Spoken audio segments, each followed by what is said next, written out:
Kia ora koutou, good afternoon. Welcome to the Infrastructure Committee meeting of the 17th of August.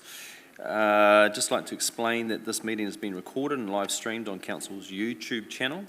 Health and safety requirements for the chamber will be shown on screen shortly. I won't go through them.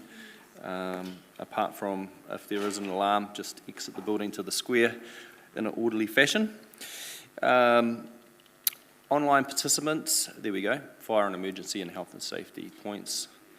Online participants, if you can keep your cameras on and microphones muted, we'd appreciate. Any presenters, just introduce your name before you speak.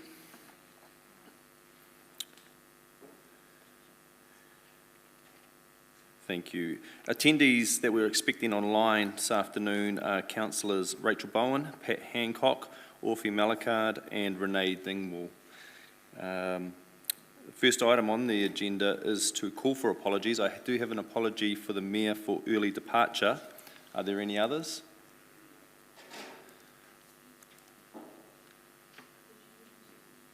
Maybe, I haven't heard from Susan actually. Yeah, maybe Councillor Beatty for late arrival, she is expected. I'll move those, seconded Councillor Hapara, and I'd invite a vote.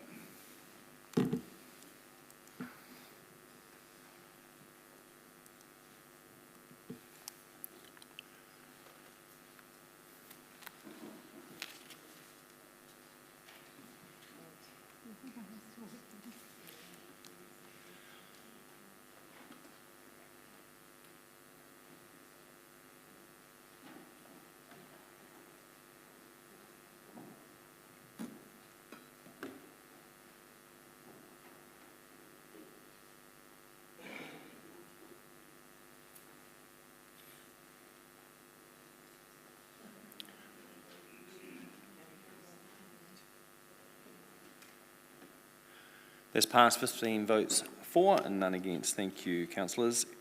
Item 2, notifications of additional items. There have been none. 3, declarations of interest. Are there any? Thank you. No public comment, which would be item 4. Item 5 was a presentation.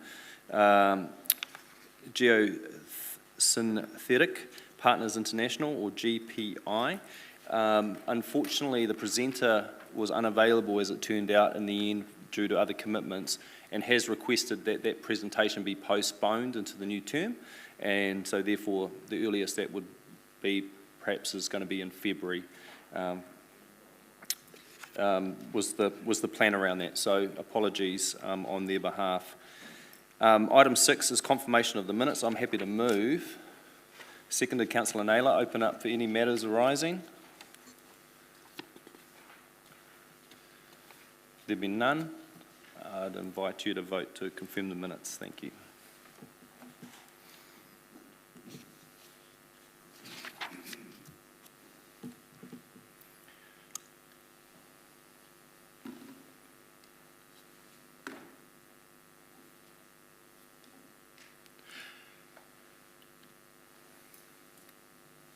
That's passed unanimously, 14 votes for, none against.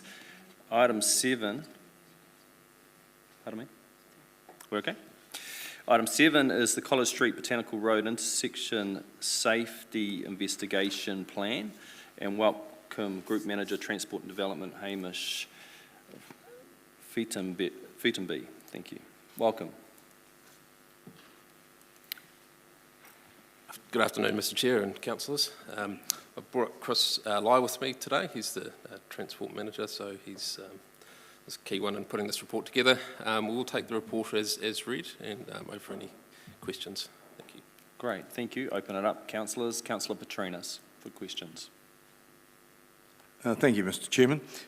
Just looking at on page 12 and the diagram there, at the bottom of the photograph, it shows car parking associated with West End School. The report doesn't talk about the removal of those at all. Are they going to be removed? That is probably something we can consider in the design if we go to that. If we need to, well, I guess it depends on what we're designing we haven't really figured that out yet.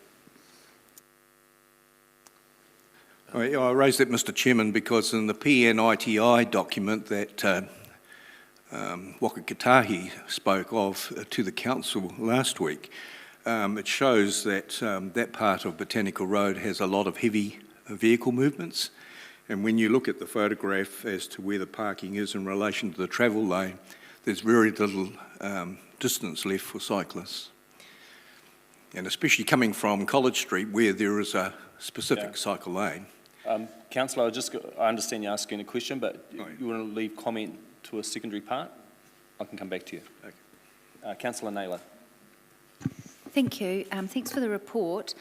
Just in 4.2 of the report, it talks about the fact that there's no budget within our capital program for the implementation of any of these changes. I mean, I'm aware that there are some quite big budgets in our budget for transport safety, capital work. So I'm just wondering, is all of those already committed to other projects?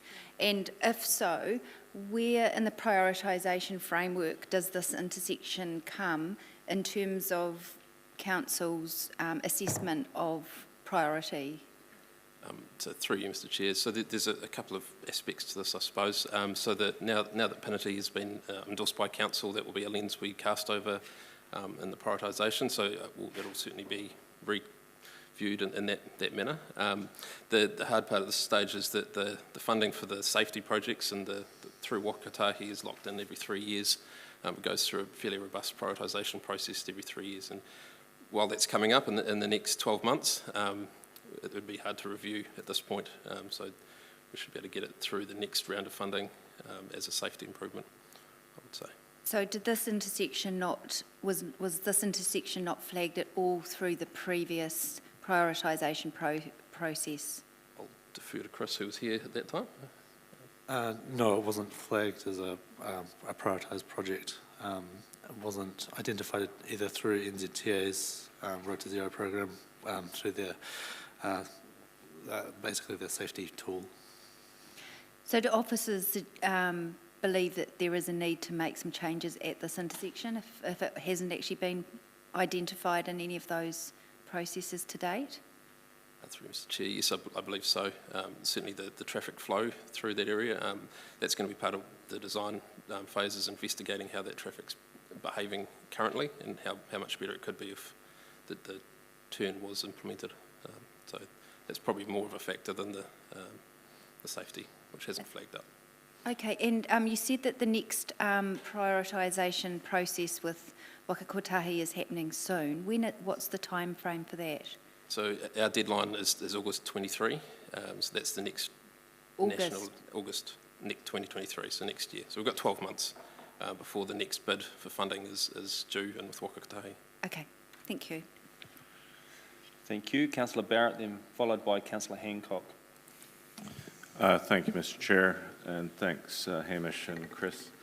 Just around the kind of process that you're envisaging between now and November, will you be engaging with either of the schools that are in close proximity to that intersection to help inform any plans?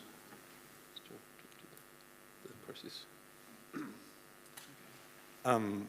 The next step is to, we've currently undertaken some data capture of the intersection, and the next step would be to try and work with our design panel to figure out some design options.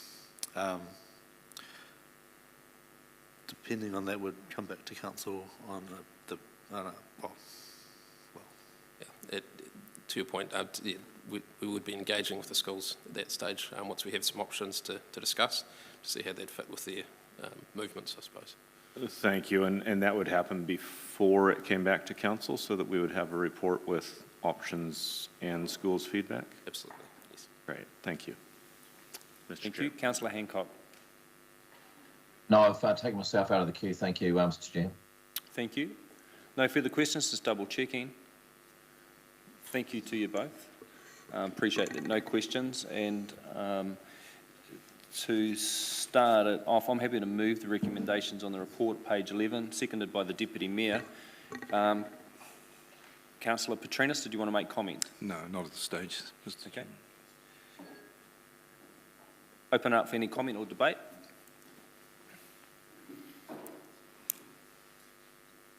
Okay, there's no one requesting to speak. I'll invite a vote. Thank you, members.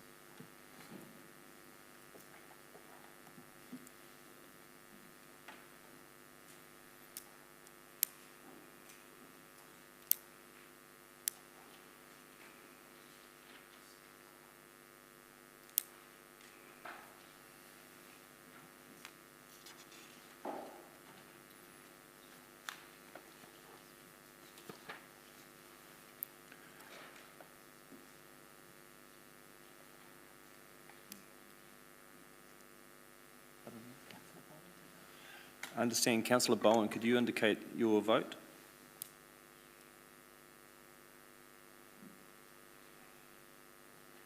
Thank you. That's passed, 15 votes for, none against. Thank you. Next item, item 8, road maintenance contract, 6 monthly report. Again, welcome Group Manager, Transport and Development, Hamish Fearton B. And also going to invite up representation from Fulton Hogue, and I understand Blair Gregory. Welcome. Thank you, Mr Mayor and councillors. Hello again. As mentioned, I'd like to introduce Blair Gregory, who's the General Manager for the Lower North Island for Fulton Hogan, looks after the Fulton Hogan contract here in Palmerston North. So I will take the report as read. Just like to highlight again that we are working through the process between now and August 23 to come up with strategies and way forward for making sure that our network is looked after properly, and happy to take any questions. Okay, thank you. Open it up to any members wanting to ask a question. Mr Mayor. Thank you, Mr Chair. Welcome, gentlemen. Levels of service, where do you think they're sitting at the moment? Are we meeting them? Are we behind? Are we massively behind? Sorry, that's a bit of an open-ended question. Through you, Mr Chair, I think the intention is to meet the expectations of the community. Every 3 years we go through that process to define what that means for the community and get it approved by Waka Kotahi. I think over the implementation of the contract, we're on an upward climb to meet expectations, and I think we're getting better every day. So,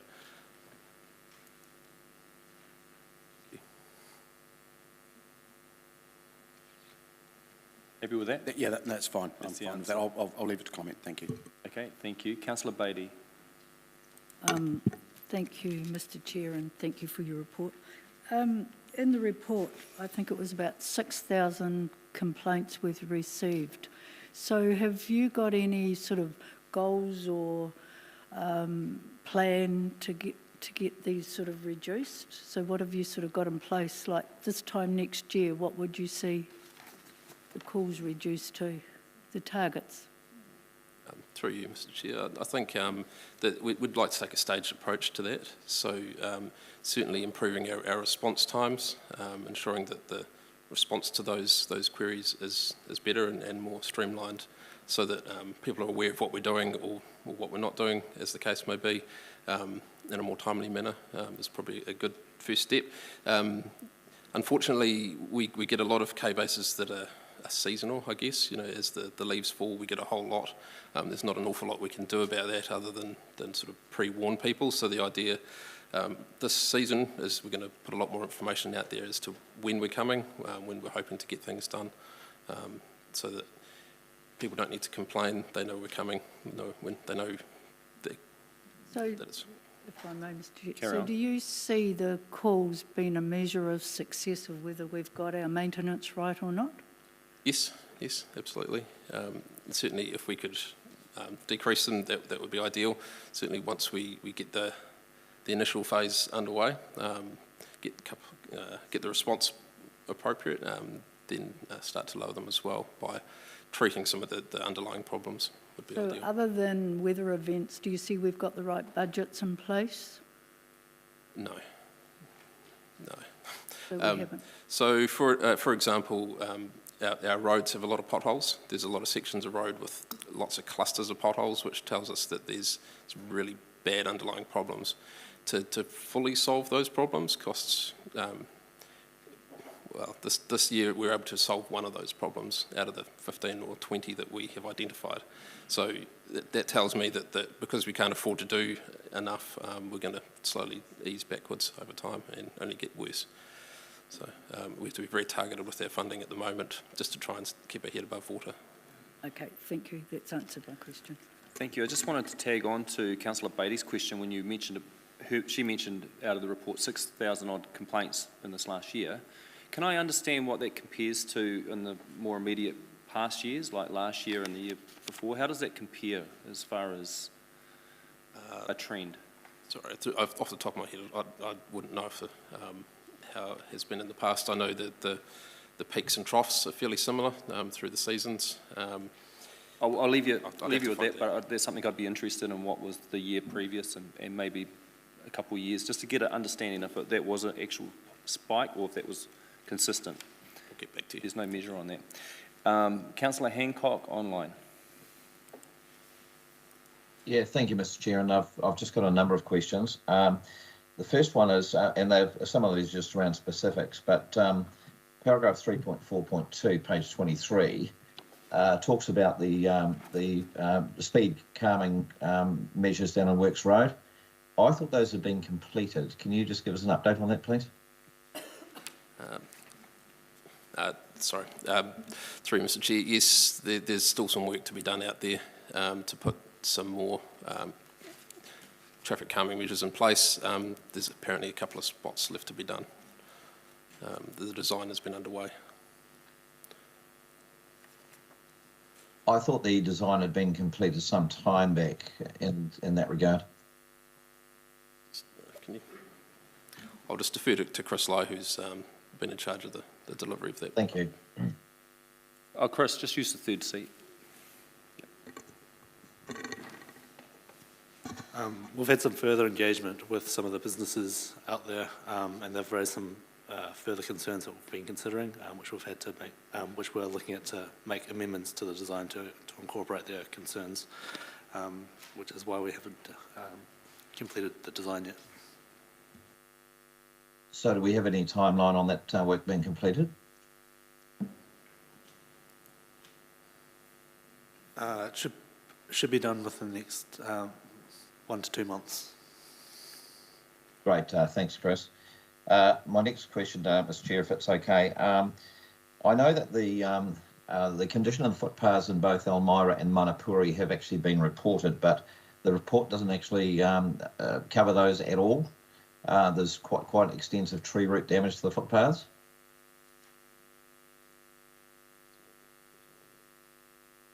Sorry, I'd have to go back and look that and get back to you, unfortunately. Okay, well, I'll follow that up with a councillor help. Thank you. Thank you.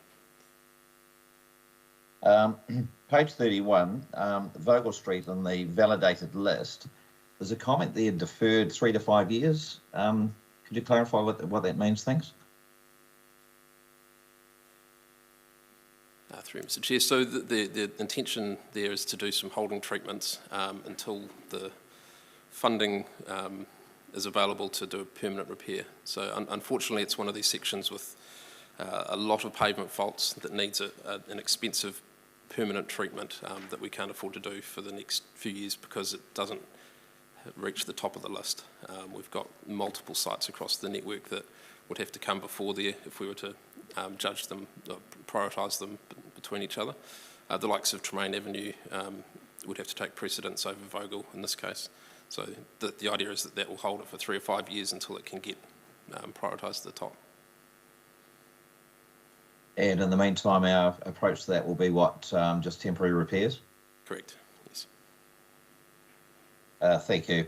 And finally, Mr. Chair, I just want to, there's a comment in the paper there, and I just can't get the reference in terms of page, but it's about understanding the volume differences and trends with heavy traffic. Do we actually have any understanding of the quantum of that, the changes in that in recent years?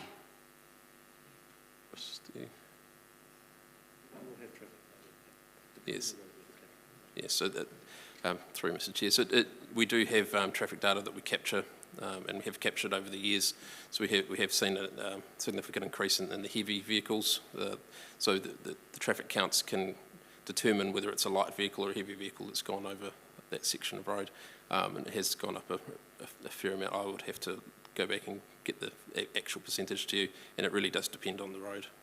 Like Tremaine Avenue, for example, has gone up significantly. And to resolve that, I guess the best way to deal with that is to put in a councillor help so that elected members can understand that. Thank you. Yes, that would be ideal. Thank you. Great, thank you. Those are my questions. Thanks so much, Mr Chair. Thank you, Councillor. Councillor Bowen. Thank you, Mr Chair. Councillor Hancock's covered a lot of my potholey questions, but I did just want to follow up on the answer given to Councillor Beattie about the officer's view on the quantum of the budget and ask is that something that's going to come back through the annual budget process to look at increasing this budget? What's the proposed solution here? Through you, Mr Chair. So the steps for us from here, as I said, we're preparing for the 2023, August 2023 funding application for Wakakatahi. We'll be coming up with some options that we'll be bringing back through council to discuss, to get your input probably early in January or February, I would say, depending on the timelines. Hoping to have a draft in by April to fully discuss, and then we'll be taking it to Wakakatahi to try and get their endorsement in a similar manner. So looking at the graphs of our peers, we probably are looking at needing to spend another 50% more on some of the pavement issues, but we'll be bringing options to council as to how quickly we want to bring the network up to speed. Right, thank you for that. And then I had a question about the leaf fall section of the report, which I was really interested to read, and thank you for the detail provided. I just wondered from that whether we inform people, or whether we have historically informed people about when we're planning to sweep their street so that people can move cars to make the sweeping effective. Through Mr Chair, so I think in the past we haven't been that detailed. We've had a pretty good idea of which route we'll be going around, but this year we're trialling a website to share the information of when we're going to be there. I can't imagine it's going to be down to the day level, unfortunately, but yeah, we'll certainly be trying our best to at least get down to the week that the sweeper truck's going to go down there. But that would be reactive. If it's on a website, it's relying on people going to look and find out when you might be sweeping their street. Have we any plans to proactively engage with the community about getting better outcomes? That would be something we'd have to talk through with the comms department, and I'll take that as an action to have that discussion. Thank you. That's all from me. Thank you. Councillor Naylor. Thank you. In the report under 3.1.2, where it talks about those K-base requests, the 6,100 requests over the course of the year, do we have any understanding about how many of those requests are multiple requests for the same issue? Unfortunately, as far as I'm aware, the K-base system doesn't pick that up very easily. It's not a simple way to sort of, it picks up the first one and then it's not recorded after that, generally. It's not a spatial system as such, so it makes it tricky. Okay, and just in terms of the communication back to residents who have called in with a request, it's got in the report that if the resident has specified that they would like a call back as part of the K-base lodging process, that they'll be advised once the appropriate remedial action is determined. Is that only if the resident happens to request that specifically, or is that a question that's regularly asked when there is a K-base request for service completed? I would have to defer to my colleagues. It's not my area of understanding. As far as I'm aware, that's a question asked, but I'd like someone else to confirm that. Bryce? Yep, can I, to our acting Chief Infrastructure Officer, Bryce Hoskins. Well, the simple answer to that is if the complainant leaves their details, then we are able to get back in touch. But in many cases they don't. It's an anonymous sort of request, in which case it does become very difficult to come back to them. So probably the simple answer is a bit of both, really, is probably the nice meeting in the middle. Sorry, both what? Responding and not responding. Oh. If they don't leave any details, it's very difficult for us to come back to them. From my own personal experience, I remember having the question asked of me, but I'm not sure whether that's general practice or not. Okay, thank you. Thank you. Councillors, just if you're questioning if your name's in the queue, there's a long queue. That's just the point for this at this moment. Councillor Barrett. Thank you, Mr. Chair. Thank you, Hamish, and sorry I didn't get your name, sir, from Fulton Hogan, but welcome and thank you for being here as well. I guess a couple general questions that I'd like your response to, Hamish, but would also welcome any comment from Fulton Hogan. So, relative to 12 months ago, is the state of the network better or worse than it was?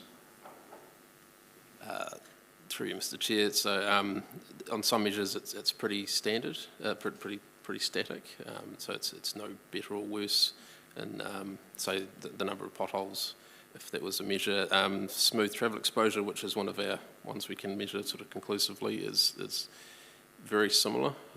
So a very slight drop, but it's not it's a material sort of drops. The smoothness of the network's still the same as it was. What other measures do we have? In terms of the data that we have to sort of daylight a lot of the problems, it's gone through the roof since Fulton Hogan has joined the team. So that means we have a better understanding of a lot of the issues. However, this time next year we'll be able to hopefully compare the data they had last year to this year and see whether those improvements have happened in the condition space as well. Thank you. And in terms of responsiveness, how are we doing compared to 12 months ago? So from the start of the contract to now, it's certainly much better. The timeliness, the information we're getting back, the closeout of the issues that are coming through is a lot better than it has been. It's just got better over time. Thank you. Sir, would you like to comment at all? Through the chair. Oh, sorry. Press it. Sure. Yep, yes, through the chair. Yeah, I guess a lot of the improvements are really a little bit funding. There's going to need to be an increase in funding to get significant gains. Well, we can, I can see some incremental gains in the network, but there's probably more funding required to really address a lot of the key issues on the network. Thank you both. A couple specific questions to the report. Page 30 talks about subcontractors, and the top paragraph in page 30 says that there's 20, and then it goes on to say that 15% of those are small local suppliers. So does that mean that only 3 subcontractors are in the small local category? 15% of 20. Have I read that right?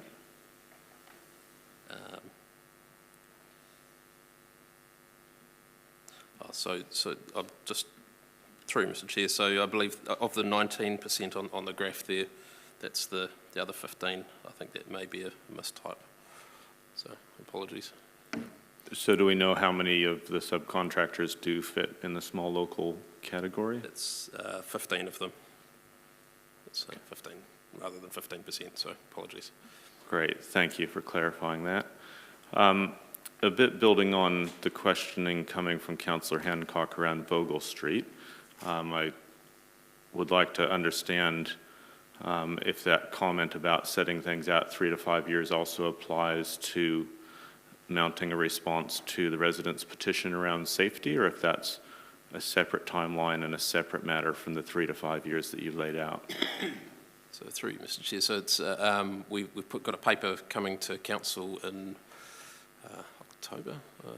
October. Sorry, to talk through the options, and where we've got to so far with it. It wasn't quite ready for this meeting, so we thought we'd get it polished before we brought it to you. Will some of those options give rise to resolution sooner than 3 to 5 years away in terms of the safety concerns that were raised? Yes, absolutely. Thank you. Finally, just wanted to understand page 35, figure 12, which I found helpful and interesting to actually see some comparative investment levels. I was trying to understand, yeah, I guess I was trying to understand the different colors and the different years associated with them. So the mustard bars, the 6 ones there, are Palmerston North? Yes, yes. So to 2017. And the red one? So the red one is our current funding per year. And so we have a data gap then between like the last 5 years? So I think it's, that's a good question. This graph is reported by a national tool that the Road Efficiency Group put out. They compare the funding levels over the years. So yes, it's comparing the amount that we spend compared to our peers overall on the network. I would have to go and check. Do we even know if it's like for like years in terms of the peer group and ourselves? I would have to go back and find out for you. Thank you. Mr. Chair, I'll leave it there. Okay, thank you. Councillor Harpiter. Thanks, Mr. Chair. Thanks very much for the report. I'm looking at potholes and particularly page 19, 3.2.3. It talks about 2,500 potholes were repaired in the last year. What does that compare to a similar number over other years? Is that about the same number of potholes that was repaired over a similar number of years? Through Mr. Chair, unfortunately, that's outside of my knowledge. I would have to go back and find out for you. So can we find that data out? Yes. Okay. Second question is to the contractor, and can we know what your name is? I didn't. Blair. Okay, Blair. Thank you for that. Blair, can I ask this question of you? Have we, over the last year of repairing these potholes, have we had to go back and repair them, do them twice? Yes, they are a temporary repair in some situations, depending on what the failure mode is. So if it's a pavement failure, they will be a temporary failure. So they would have had multiple repairs. It's likely they would have multiple repairs on those sites. If it's just waterproofing, often the pothole repair won't be temporary. It will last. So percentage-wise, how many of the 2,500 would have been done twice or 3 times? Oh, look, I would have to go and get that information, but yeah. Okay. If we could get that, that would be great to get that information, because that gives us an understanding of rework. That'd be really great. Thank you very much. Thanks for that. Problem. Thanks, Blair. Thank you. Councillor Butt. Thank you, Mr. Chair, and thank you both for the report. I was wondering whether we are relying entirely on contractor after a certain project is completed. Project mean a repair is completed. Are we inspecting those completed works, or what percentage of those works is being inspected by our officers? Through Mr. Chair, so in general, 10% of the completed work is inspected at a detailed level, and we do. That's part of the contract specs, I believe. So. Thank you. And are we inspecting it? Is the standard of work changed from the previous contractor, or is it the same, or do you have a comparison? I couldn't comment directly on that, as I wasn't part of the team when the previous contractor was here, but I believe the methodology is the same as the previous contractor was using, and I have no reason to believe Fulton Hogan are doing it any different to the Higgins team in terms of methodology. Right. Thank you, Mr. Chair. Thank you. Deputy Mayor. Thank you, Mr. Chair. Thanks, Hamish and Blair, for the report. I've got a couple of questions. The first one is just around the capacity, I guess, of the existing workforce within Fulton Hogan, but also through the subcontractors, because a lot of what we hear in terms of general conversation in the community is that it's really hard to recruit within the infrastructure area at the moment, particularly in this region with some competing large projects. And so I just wondered if you could provide a comment around the existing workforce and the capacity to fulfil the existing budget? Yes, through Mr Chair. I guess it has been really, really challenging in this market, and we probably didn't start the contract in the position that we would have liked to or would normally in other locations. Normally by the start of the contract we're substantially resourced. This one we've taken some time to resource over the year.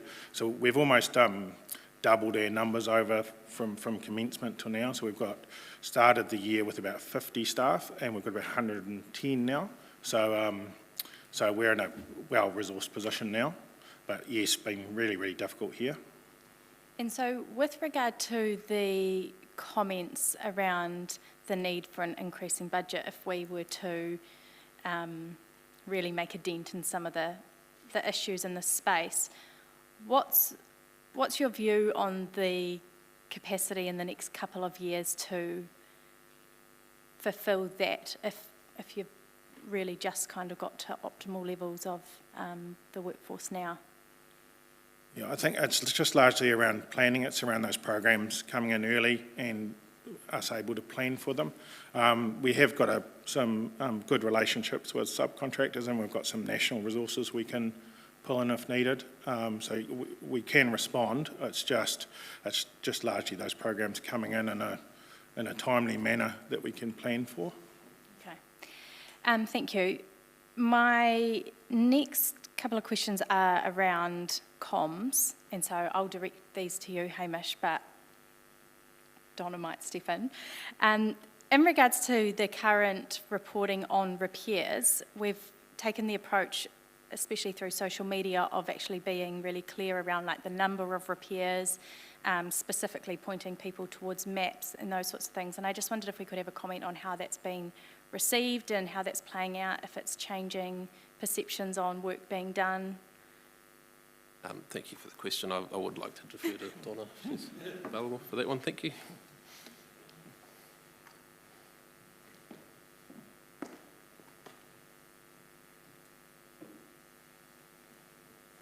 Through the chair. The feedback through social media has been positive. Any opportunity that the public have to feedback to us is always taken as a positive approach, and we feed that information back through into the people who need to know.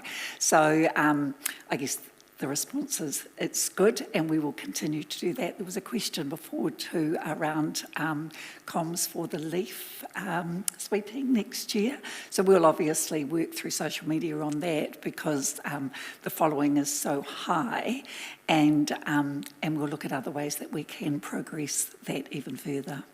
And so are we seeing an increase in direct traffic to the website as well for people to seek out where work is happening? Certainly through social media we're seeing an increase in traffic. Thank you.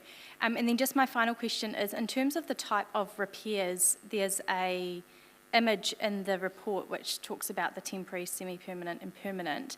Have we specifically communicated types of repairs to the community? And I guess as an example, I know in Ashurst there's been some temporary repairs, but then there's a bit of backlash because the semi-permanent repair is scheduled to happen, a couple of months later, and so people are saying the initial job hasn't been done properly when that was actually a temporary repair and probably fulfilled its time frame allocated. Through you, Mr. Chair. So this diagram was actually put together for a discussion we had with the media about potholes a couple of months back, but I believe we could get this in a more digestible form out through the media and the comms team, I think.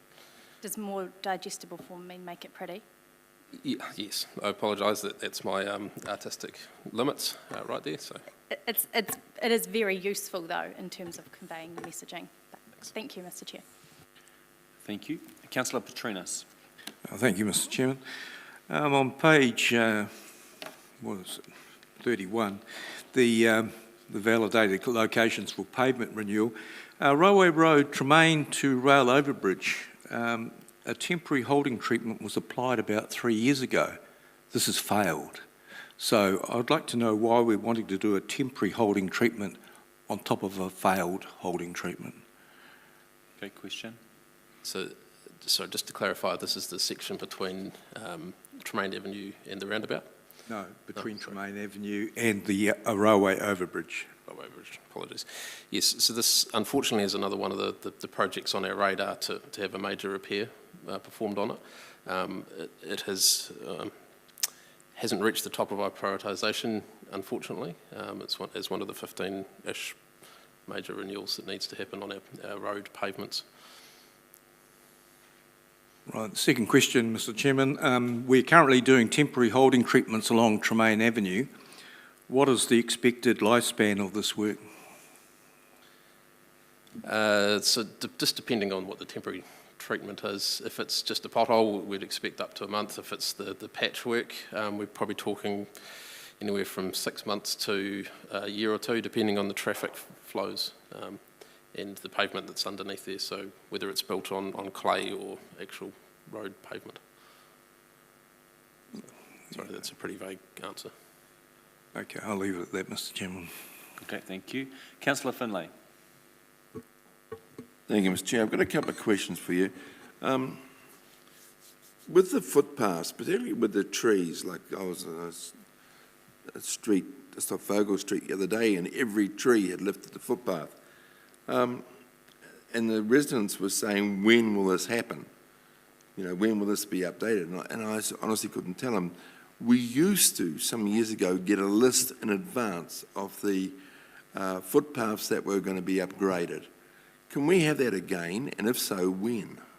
Through you, Mr Chair, yes, absolutely. So we've just about finished confirming the first tranche of the footpath renewals for this financial year, so the first third, effectively. Internally, we're just double-checking that they line up properly, and then we'll put it out through the website that we're trialling and through the media. So that's coming. That could be sent to elected members. I think that'd be very helpful. Absolutely. And another thing, we talk about potholes, but there's a couple of places around town where we're not potholes, they're heavy traffic ruts, which cause major problems. And I actually saw an accident in John F. Kennedy this last week where a car got caught in a rut. And Is this a question, Councillor? Sorry. Yes, it is. Do you treat the heavy traffic ruts more important than a pothole? Because they get worse. Yes, absolutely. You know, it's a safety issue more than a pothole would be. The hard part is that the treatment for them is more expensive, and so we're limited as to how many we can do across the city. And it's a trade-off between potholes, that more extensive repair, and the permanent repairs. So, yes. So when a heavy traffic rut is reported, how long would you say it would be before it was dealt to? So the K-base would initially be sent to Fulton Hogan. That respond immediately, go and have a look and make safe if they can. Excuse me. So the make safe would either be to put signs up to warn the public or to take the top off the rut, so make it safe, fill the hole temporarily, at which point we then assess for the permanent repair if we can afford to do it, or whether it can wait in terms of the prioritisation. So could I guess that something which should be done within a month? It really depends on the outcome of that prioritisation. The temporary fix sometimes holds longer than that. Okay, thank you. Thank you. Mr Mayor. Thank you, Mr Chair. Sorry, just popping back in. Hamish, the strip ceiling that you spoke about before, you know, where you do the width of the road, or, you know, a portion of the road, is that the new sort of catch-all to try and get those clusters of potholes? Is that? Yes, it's through you, Mr Chair. It's one of the options in our tool belt, and certainly where those potholes are clustered, it makes sense to do more of an extensive repair, you know, square it up and take out more than one at a time. Yeah, okay, good. And just in terms of street lighting, has the roading contractor always been responsible for street lighting? No, so I believe the contract for street lighting previously was separate to the road maintenance contract. Okay, so Fulton Hogan are now responsible for that? Correct. Do you carry bulbs?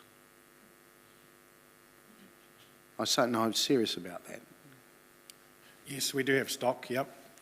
Yeah, I mean, there's significant issues around lighting at the moment, and a lot of it is around warranties, that there's warranty issues, and that's causing us significant delay, returning them to the supplier and getting them back. So there's a number of issues around lighting. There's also some network issues. So it's not us not holding bulbs or replacing bulbs. It's largely a combination of warranty issues and network issues. Where it's a network issue, it's not actually the light. So the network issue is what, a PowerCo thing, is it? Yes. Okay. So when we've got street lights that have been out for literally a couple of months, how do we fix that in a more orderly fashion? So currently we're working through the number of ones that have warranty issues. So that, unfortunately, these were the LED replacement lights that went up that were supposed to have a 10-year warranty. We hold half a dozen or 10 or so in stock to try and replace them as we send them away, but unfortunately the number is significantly more than that needs to be away. So holding a large stock to offset that probably isn't that feasible, as they're quite expensive on their own. And once the so these are are they V lights? Are they? The yes, V lights, yeah. Okay. And street cleaning, that's subbed out, is that right? It's not a Fulton Hogan branded. Yes. Yeah. Is that normal? Or does it vary from contract? No, I mean, most of our street cleaning is subbed out over the country. Generally it's subbed. It wasn't historically subbed last time when Higgins were the contractor. They self-performed. Okay. And how do you what's the thinking around street cleaning of separated cycle lanes? Because there's some things in the way that stop those bigger trucks from doing it. Is there a smaller vehicle that can do those? Because they need cleaning as well, if not actually more, to be honest. Yes, and yeah. Yes, and I believe council has a smaller sweeper that is used for those tight areas, like around the CBD and that sort of thing. Right. And just my final question, do we have, with the RAM software and everything, is that subbed out, or do we have offices internally that utilise that? We have offices that are, as officers, we're the owners of that database, right. And Fulton Hogan feed into it. Right, but we've got officers that can use it? Absolutely. Okay, thank you. Thank you. Councillor Meehan. Thank you, Mr. Chair. Just a question around budget. You said we were lacking budget. Is it not more prudent to spend the money on an area and do the job correctly in the first place rather than going over and over it a dozen times? Just my simple way of thinking, that's just wasting money. Through you, Mr. Chair, absolutely, I totally agree. The hard part is that a pothole repair will cost $50 compared to a permanent repair, which may cost $1 million. So we can be reactive. We have to be reactive to a certain extent and try and plan some of those permanent repairs at the same time. So you're telling me a pothole repair of $50 and a permanent fix is $1 million? So a permanent repair to a large piece of failed road, that's this sort of magnitude rather than exact science as such. But yeah, we can do a lot more potholes for one full rebuild. Okay. All right, thank you. Thank you. Thank you, Councillor. I've got a couple of questions myself, if that's okay. First one, it seems like we're gathering a lot of new information, but have we not held information gathered from the previous contract? Yes, we have, but they're not necessarily directly comparable. Some of the way it's been set up and captured, different inspection regimes, different frequencies of that data collection, and even the way it's collected was different. So that's on the operational side. In terms of the long-term asset management side, that has been collected over the years. So we do condition ratings every couple of years that give us a snapshot of the network, which is due this year to help us feed into the next funding application round. Okay. And I want to relate that back to the sweep the leaf sweeper, where it seemed like reading through the report and that it came as an element of surprise that the leaves dropped later and therefore there was more of them and no one was necessarily prepared for that. And yet that's something we've been doing for 150 years, is sweeping up leaves. Like, how come that was such a, caught everyone on the hop when that's like a known thing that we have to do annually? I think certainly this year it was condensed quite a bit. The season sort of meant that it all came at once, and I think that was the surprise rather than that there was going to be leaves as such. So, did you look to comment? Yeah, and I think we got some things wrong with the leaf pickup. We continued our normal cycle when we shouldn't have. We should have just gone to leaf pickup, and so I think we had a whole heap of learnings from the leaf fall this year. So we've got some good plans for next year. We utilise some additional resourcing too, which we'll do next year as well. So yeah, so some of it was just, yeah, we did just get some things wrong with the leaf fall. Okay. And then what sort of impact, like it's made note of, and I think fairly so, the large influx of freight traffic on our network. What sort of impact have you been modelling into what the needs might be on the road condition currently, and then that increasing on some of our main carriageways, the needs in future years? How has that been assessed? So that's part of the work we're doing between now and August as well. We're going to be doing deterioration modelling on the roads themselves.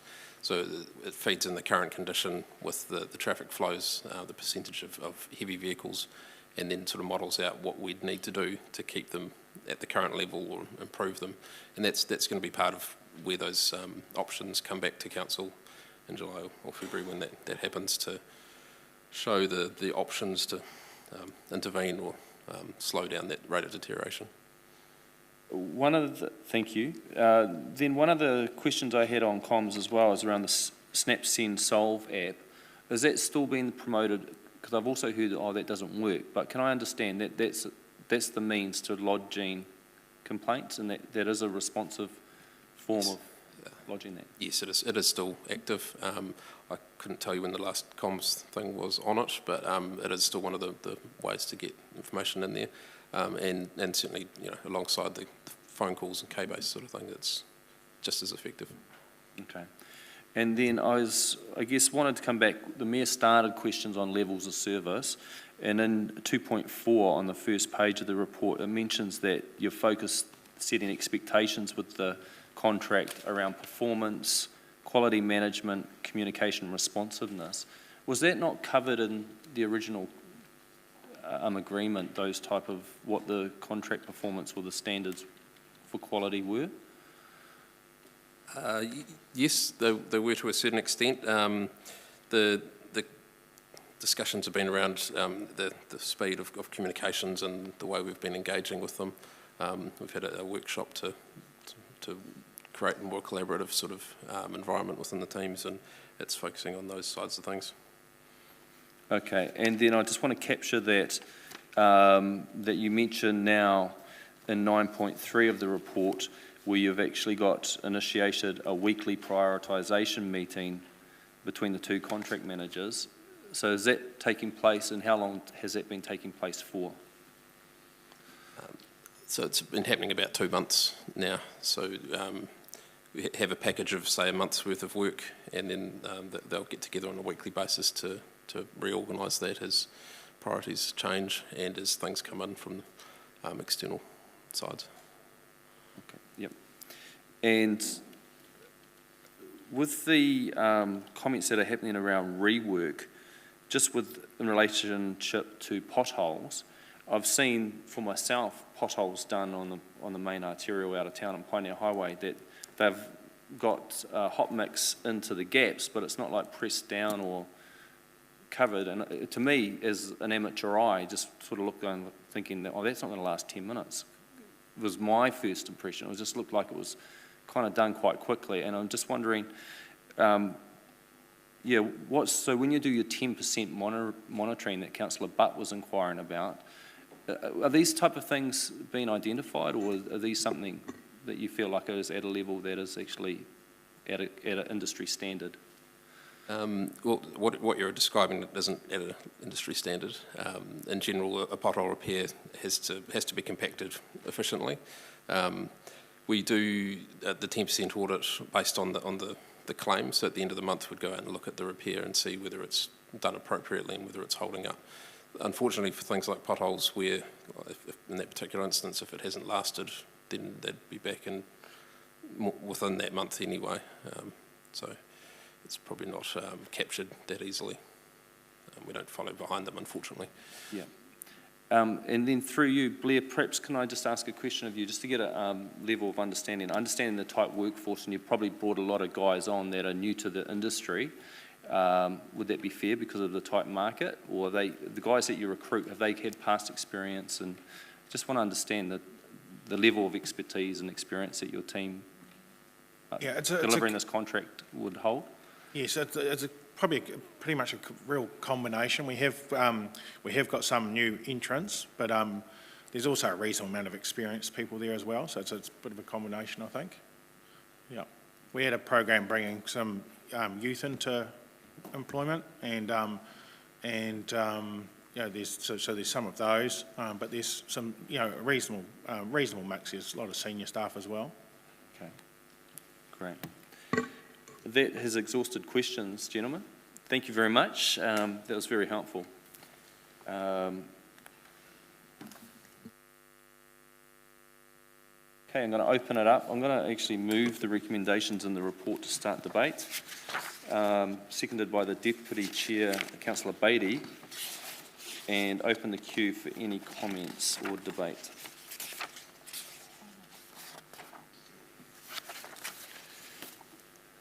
Mr. Mayor.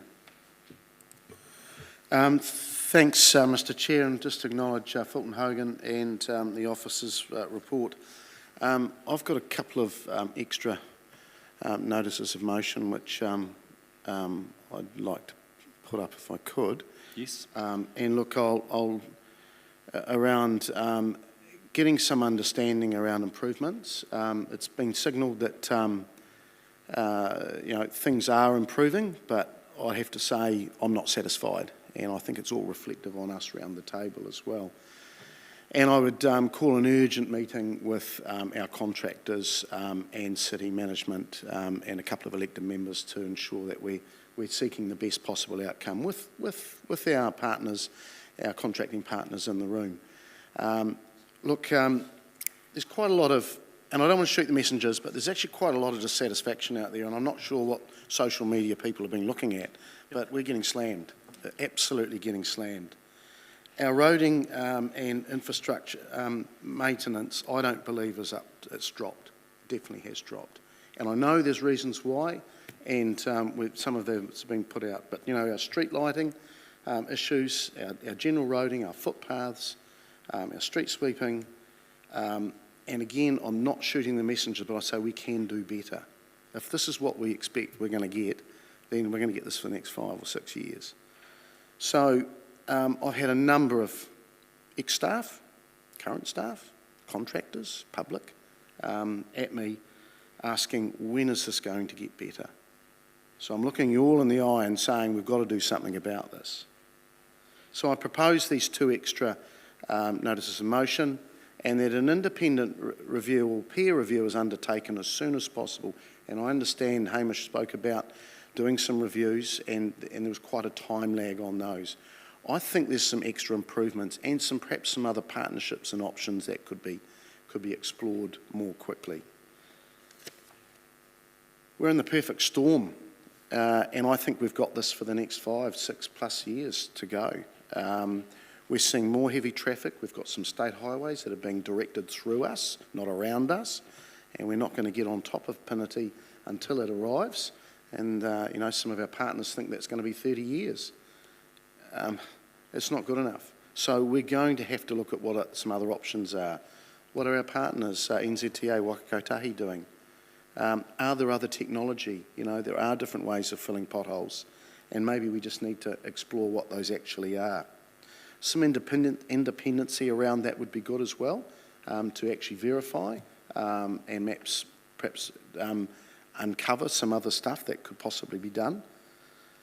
there's been a number of comments around signalling that some more budget is required. And look, I'm not denying that, but actually we are spending a lot and seem to be getting less.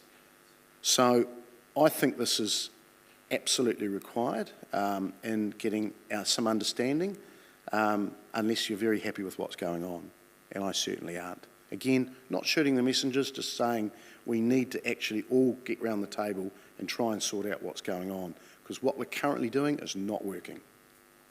I ask you to support them. Thank you. Yeah, thank you, Mr. Mayor, and I'm happy to second both those two recommendations. Out of fairness, there has been a request. Acting Chief Infrastructure Officer has just asked for some clarification. Can I just pass it to you and just seek what you're looking for as far as more clarity? Thank you, Mr. Chair. Just in respect to the first one, when we say seeking improvements, are we referring to the actual contract itself and looking to make changes to the contract, presumably through a variation? No, holding the contract to account, the outcomes to account. Right. Okay, so it's actually how we're managing and administering the contract as opposed to the contract itself. Absolutely, with our partners, the contractor. So it's not just officers, it's the contractors as well. Okay, thank you. I suggest that isn't that clear in that resolution of that, but noted. And then in the second, or number 3, I guess just to be clear, when we're doing a review, is the intention for that to come back to council with some options recommendations? Because obviously alongside those, we can do a review. Are we talking about a condition assessment, I'm assuming, across the board of the city, or? I would like something to come back to this chamber that says either some more money is needed, we're doing fine, we're just not managing it properly, options, and seeking some improvements from what's there at the moment. And presumably costings would come alongside with those options? Absolutely. Thank you. Has that been helpful? Yes, thank you. Okay. Acting Chief Executive. Thank you, Mr. Chair. Just on the that third one, and I just guess that so the concept of a review or a peer review, I mean, could cover quite a lot, and I wonder if you'd be open to maybe a first step of just really, and we could do this pretty quickly, but coming back with some, with some options around what it could be. So, because an independent party, and we could just frame that up a little bit, and because of course that'll be some costs around getting that review so done. Chris, it can be a light touch. There's plenty of people around here that can do that work. So we'd come back with a scope around the. So the next step would be a scope, and just you can. I mean, we'd like some I would like some urgency on it. Thank you. Certainly, I understand the urgency, but I'm just feeling, like if it's going to be $10,000 or $1 million. No, I'm looking more at the $10,000. Yeah, I want to spend the money on the roads. Okay, so I understand it, but we'll just make sure that we're aligned on the scope of what and what the expectations are. So we'll just do a quick scope, bring it back as soon as possible. Yep. I'm happy to support this. I'll just speak briefly now, just saying that this is, while the report's been quite a fair overview summary and actually been fairly transparent on some of the issues that have been faced to date, this is ventured into conversations in the community about the standards and the levels and becoming and important that we just have confidence that with a relatively new team in-house and also a new contractor that we have got these priorities in place, and and I think I'll leave my final comments as a wrap-up before I go to the Mayor for right of reply. But let's go around the table. There's a few wishing to speak to this. Councillor Hancock. Yeah, just for clarity too, before you go, Councillor Hancock, is that we can speak on all 3 recommendations at once. Thank you. Yes, I can, and thanks, Mr. Chair. I think we've got a little bit of echoing there. Can we just fix that? We can hear you. Sorry, what do you question? Yeah, I'm just getting a lot of feedback now. The feedback's gone now. That's great. Thank you. Just start off just with a couple of positive points. One, of course, which is included in the report, which is around the road treatments that were completed at Valor Drive to deter street racing. I just want to comment that that was actually a successful intervention, so we probably just need to acknowledge that. Also, thank you to Fulton Hogan for donating some time to support the police operation around street racing. They gave quite a bit of time to put in roadblocks and things like that to support a multi-agency response to street racing in the city. So I just want to acknowledge that. The next point is that I just really want to stress, I think, my disappointment about the deferment of the work in Vogel Street. We heard submissions from, through the annual budget, talking about some safety issues there, but the road condition in Vogel Street is absolutely appalling, and to see that work actually deferred for 3 to 5 years, I think is unsatisfactory. I'm actually looking forward to seeing some modelling around heavy traffic and the deterioration of certainly some of the main routes around the city. I think that's leading to quite a significant set of stresses on our roading system, and of course that culminates in potholes and complaints and things like that. So I look forward to actually seeing some data on that, so we can actually better understand the impacts of that now and obviously going into the future. And finally, just to pick up on the Mayor's 2 motions which he's put forward, I think we have to have a much greater understanding of the condition of our roading network and any remediation that we might need to apply to that to try and actually get our roads back into a condition which we can actually be proud of. So those are my comments, and I'm happy to support all 3 recommendations. Thank you. Thank you, Councillor. Deputy Mayor.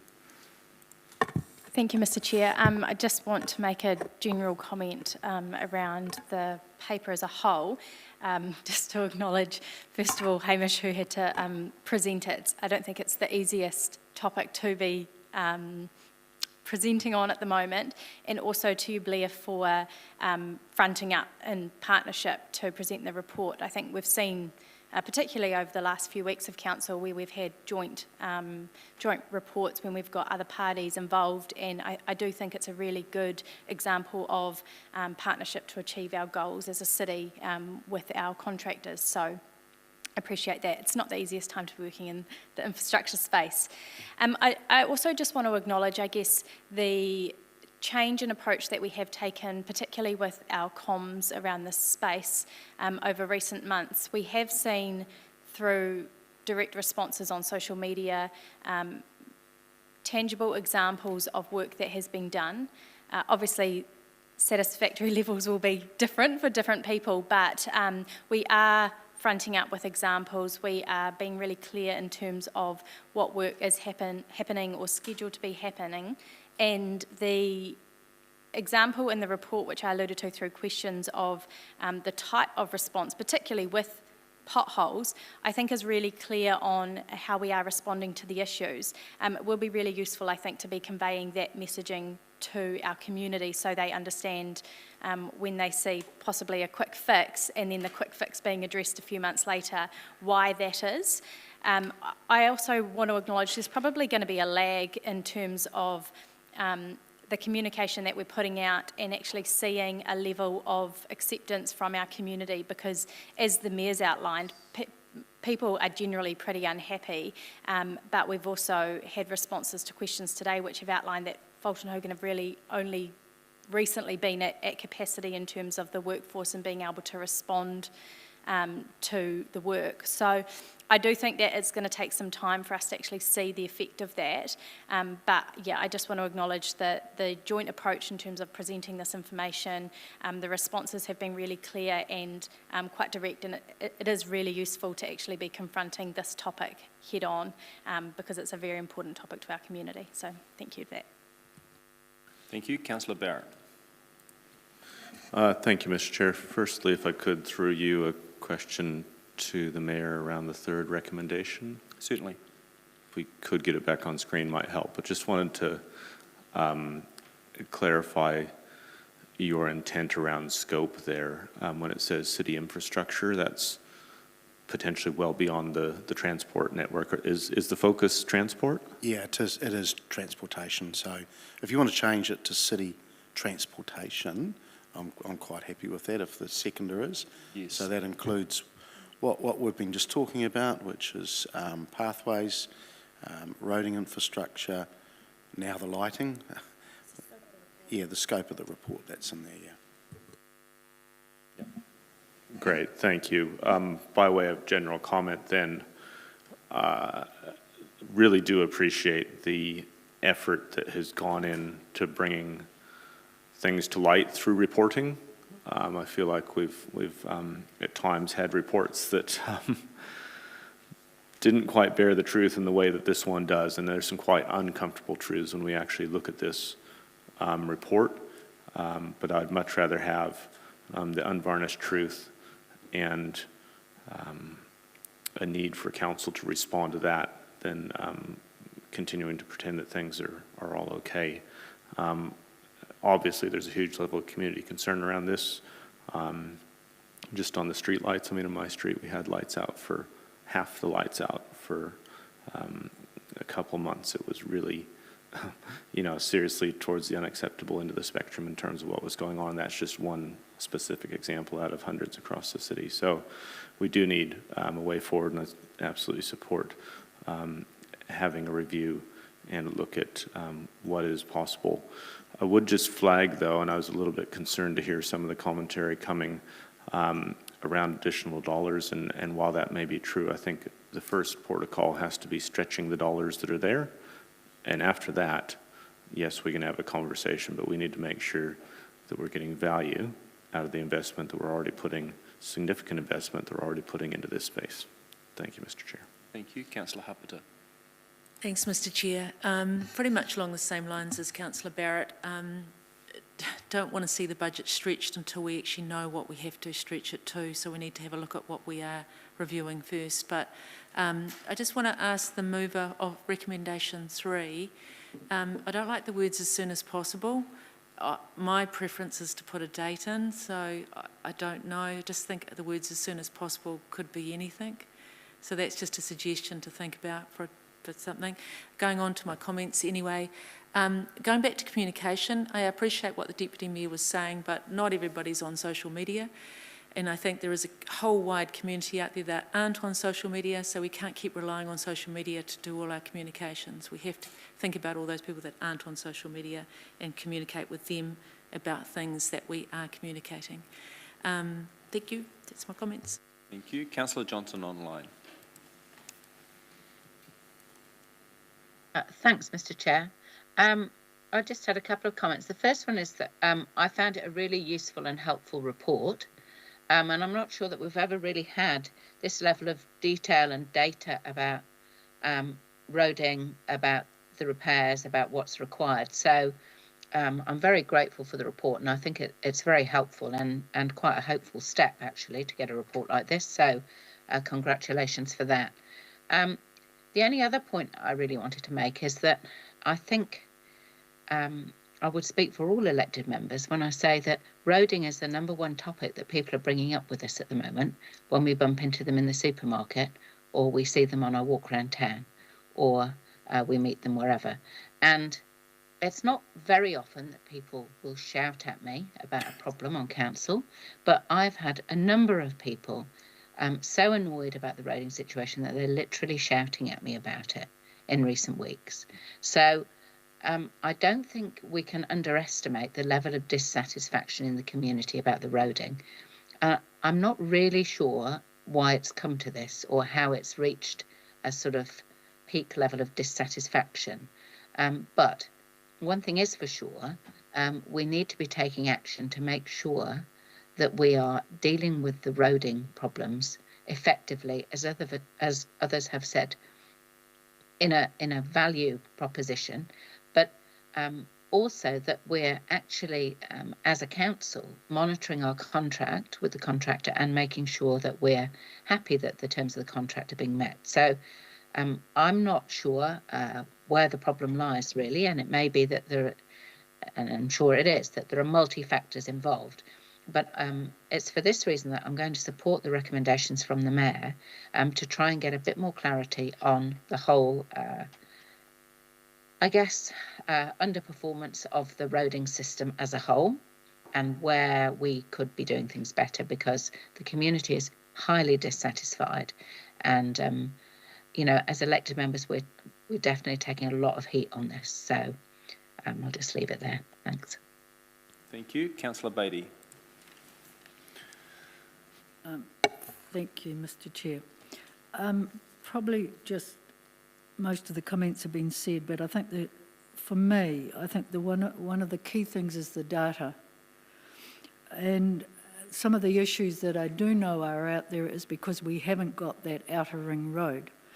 So I'd like to know, what are the trucks causing the problems? I mean, there's no point in us spending $3 million on doing potholes if the trucks are going to come and wreck the road. So there's all that unknown. The other thing that's different to a few years back is the weather patterns. And I've never seen like I keep an eye on the roads all the time, like everybody else does.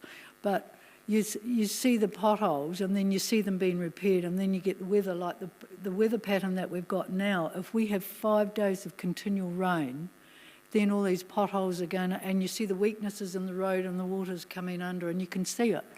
And we haven't had that. So again, back to data, is the weather patterns different? Is when we're doing things, I think there's a lot of things that is out there that we don't know. So I think I'm happy to support the Mayor on this. And back to what I was questioning at the start, is if we're measuring things like in the call centre, we need to know how many calls we had 5 years ago as to how many, I don't know, 6,000 high or low? Did we have 2,000 a year ago and now 6,000? Because that tells you the public interest in it. So it's absolutely critical that in this report that we get back to what I've said, data. So thank you. Thank you. Just to continue on before I go to you, Mr. Mayor, for a right of reply.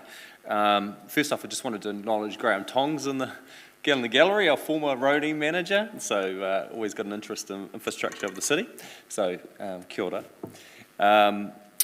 But on this specifically, on this report, I think I made the mention earlier that it was fairly comprehensive and did show warts and all, and I'm very happy with that. I think it's a helpful exercise to get the information, and it does seem like we're capturing some very important information with Fort and Hogan too. I see that relationship working, moulding and starting to work quite well, and obviously recognising there's work to catch up on. And again, one of the other members mentioned it, I think. Blair, thank you for coming in today and representing Fort and Hogan alongside the officers and being available to answer questions on this topic. Me too, I've been hearing it from the public around this is a hotter topic of the moment, and so therefore it is important that we do have some political assurance that our systems and our meetings and whatever's happening in this area around roading maintenance is seen to be robust enough to create the improvements that we're seeking, and that therefore these two recommendations are very important before us. But apart from that, Mr. Mayor, the floor is yours for right of reply. Thank you, Mr. Chair. Look, I'm not going to spend too much time. I think everybody's on the same wavelength. I mean, I'll be honest, I'm at a loss at why we're at where we are now, and I've been around this table for 10 years and in the city for 30 years, and I just don't understand how our roading and our networks have deteriorated. And I suppose Councillor Beattie's right. There has been climate change, but actually I do think we've got a lot more. That's where the data comes in. We've got a lot more traffic, certainly heavy traffic within the city, and that's where my question around RAM and that whole data management, because we didn't have people on our staff that could use it previously. So maybe there's a bit of catch up to go there, but I'm glad that we have got staff that are afraid with it all. We do have to monitor all this, and we've got years to go. So this is something that we just need to confront and get on top of. And get on top of with with our contractors. So it's lifting that joint performance. Real communication needs to happen as well about our networks, our infrastructure. Not just spin, it needs to be real. And I think we've started that journey. Like Councillor Barrett, I think let's see what the value is with what we're spending already. Challenge those efficiencies. You know, we've got a few out-of-town subcontractors now, which we didn't have previously, so we might need to challenge a bit of that. And second, only go secondly if there needs to be a top-up on all of this. So I think this is sensible stuff to do, and I think it's sensible for both our contractors and our infrastructure staff. With the third recommendation, I'll just leave it as it is, but I think the acting chief executive knows that we're after something. Maybe we come back with terms of reference to our next meeting, and that could be a council meeting. So I'll just leave that pretty open at this stage. So again, ask you to support the notices motion there, please. Thank you. I'll now call a vote on all three recommendations and invite you to vote.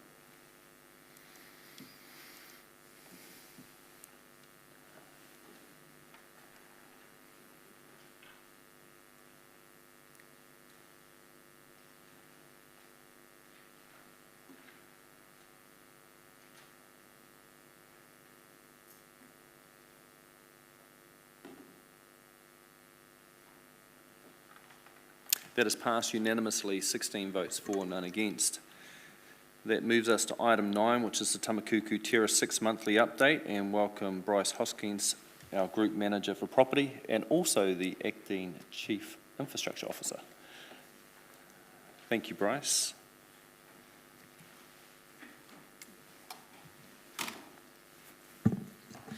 Good afternoon, councillors. Happy to take the report pretty much as read, just as a update as of this morning in terms of construction progress.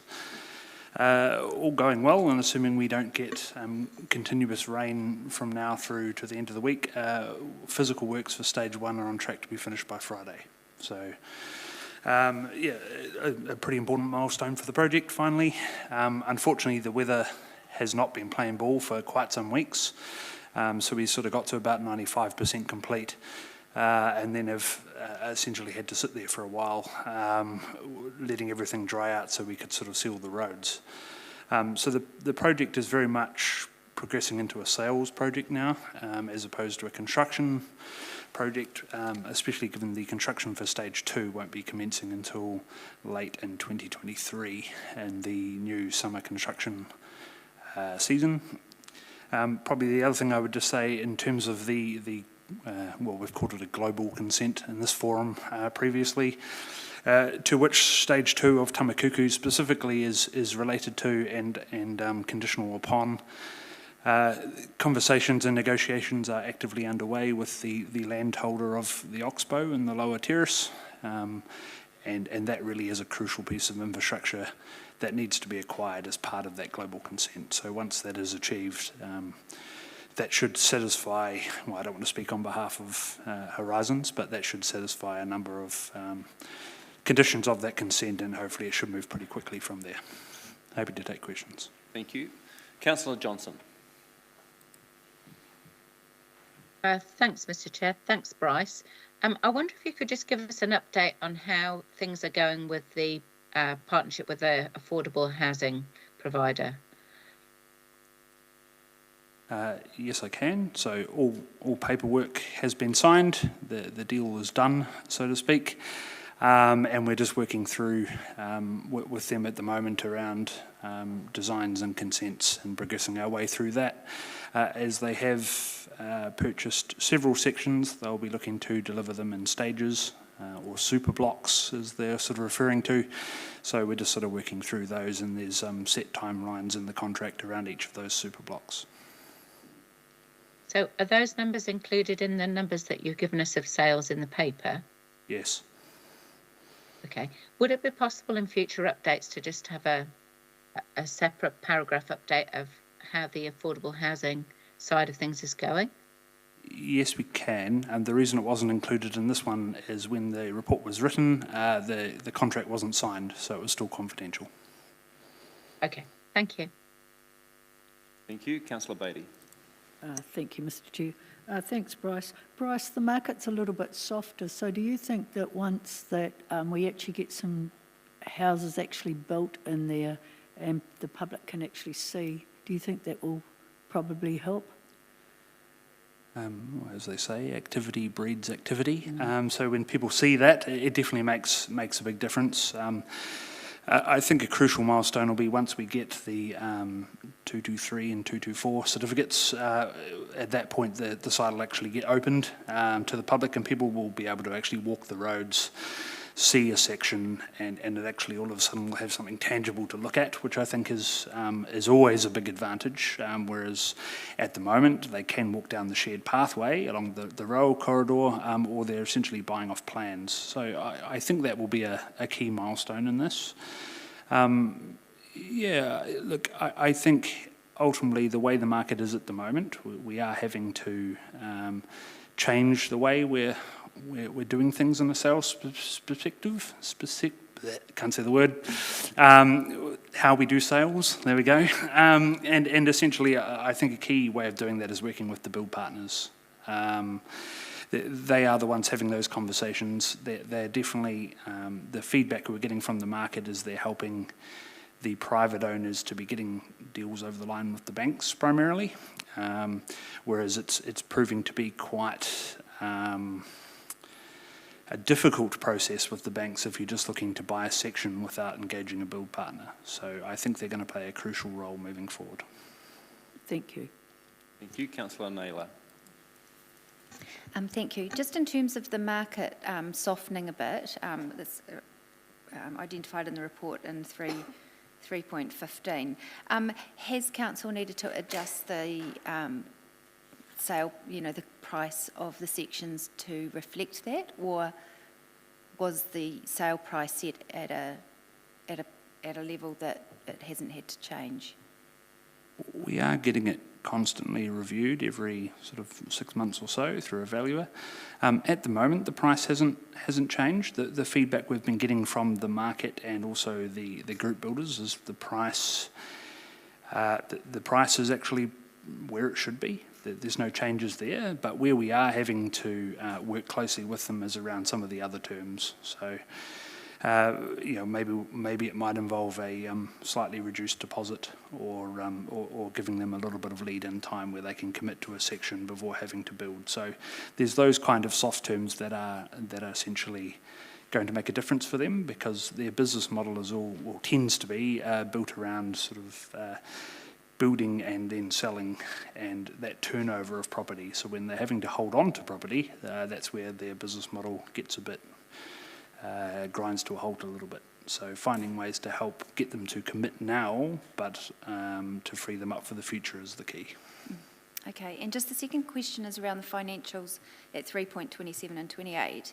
It says that the project's tracking within the program budget, but then in the next point it says revised sales projections have been factored into the 22-23 budget. So where are we at in terms of our planned revenue from this project? Are we behind, or are we where we planned to be? Or I'm just wanting to understand what you mean by the revised sales projections. Definitely. So 3.27 is about construction, so we're definitely tracking within budget there, and that's going exactly as planned. In terms of sales revenue, the original plan is we were, back when the market was running hot, the expectation is we would have sold all the sections in stage one pretty promptly last financial year. Obviously that didn't occur, so as part of this annual plan, we have factored in selling those sections in this financial year, and that's what I was referring to. So are our projections for 22-23 budget to sell all the remaining sections within this financial year? Within stage one. Stage yes. one. Okay, thank you. Thank you. Councillor Butt. Thank you, Mr. Chair, and thank you, Bryce. I just wanted to know something about this Kiwi Rail Authority grant. Is it a monetary grant or something else? No, it's essentially a consent. As part of the stormwater mitigation, so councils will be aware there's essentially a pond within the subdivision, and a key part of that is running a pipe from that pond under the rail corridor into the oxbow and the lower terrace. And that's one of the key conditions of stage 2, which is why we're waiting on the global consent, so to speak, or requiring that oxbow. But a key part of that is whenever you're doing anything anywhere near the rail corridor, you have to get Kiwi Rail consent. So we have achieved that consent, which is great. So the moment we are able to get the resource consent for stage 2, we would essentially be able to begin that work on the pipe. Right, thank you. One more question. Sure. The engagement with Bailey's, is it a result-oriented engagement or fixed price or fixed fee kind of engagement, if you like? It's based on a percentage of the sales price. So really that's the incentive to them to get us, to work hard and get us the best price possible. Yeah, we have managed to negotiate that down given the quantum of sections. I'm not sure offhand exactly what that percentage is, but it's a pretty small percentage. Thank you, Mr. Chair. Thank you. No further questions. Thank you, Bryce. Thank you. To progress, I'm happy to move the recommendations on page 39, seconded by Councillor Beattie. Open it up for any comments or debate.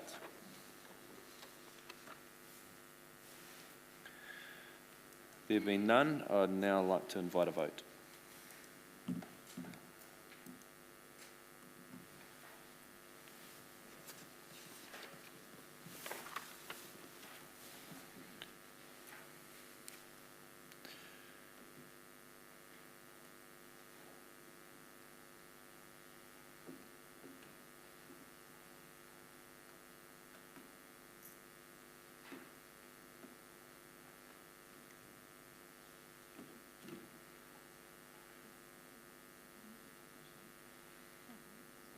That's passed unanimously, 16 votes for, none against. That moves us on to our next item, which is the item 10, Paparia Place Redevelopment 6-monthly update. And welcome back Bryce Hoskins, Group Manager for Property.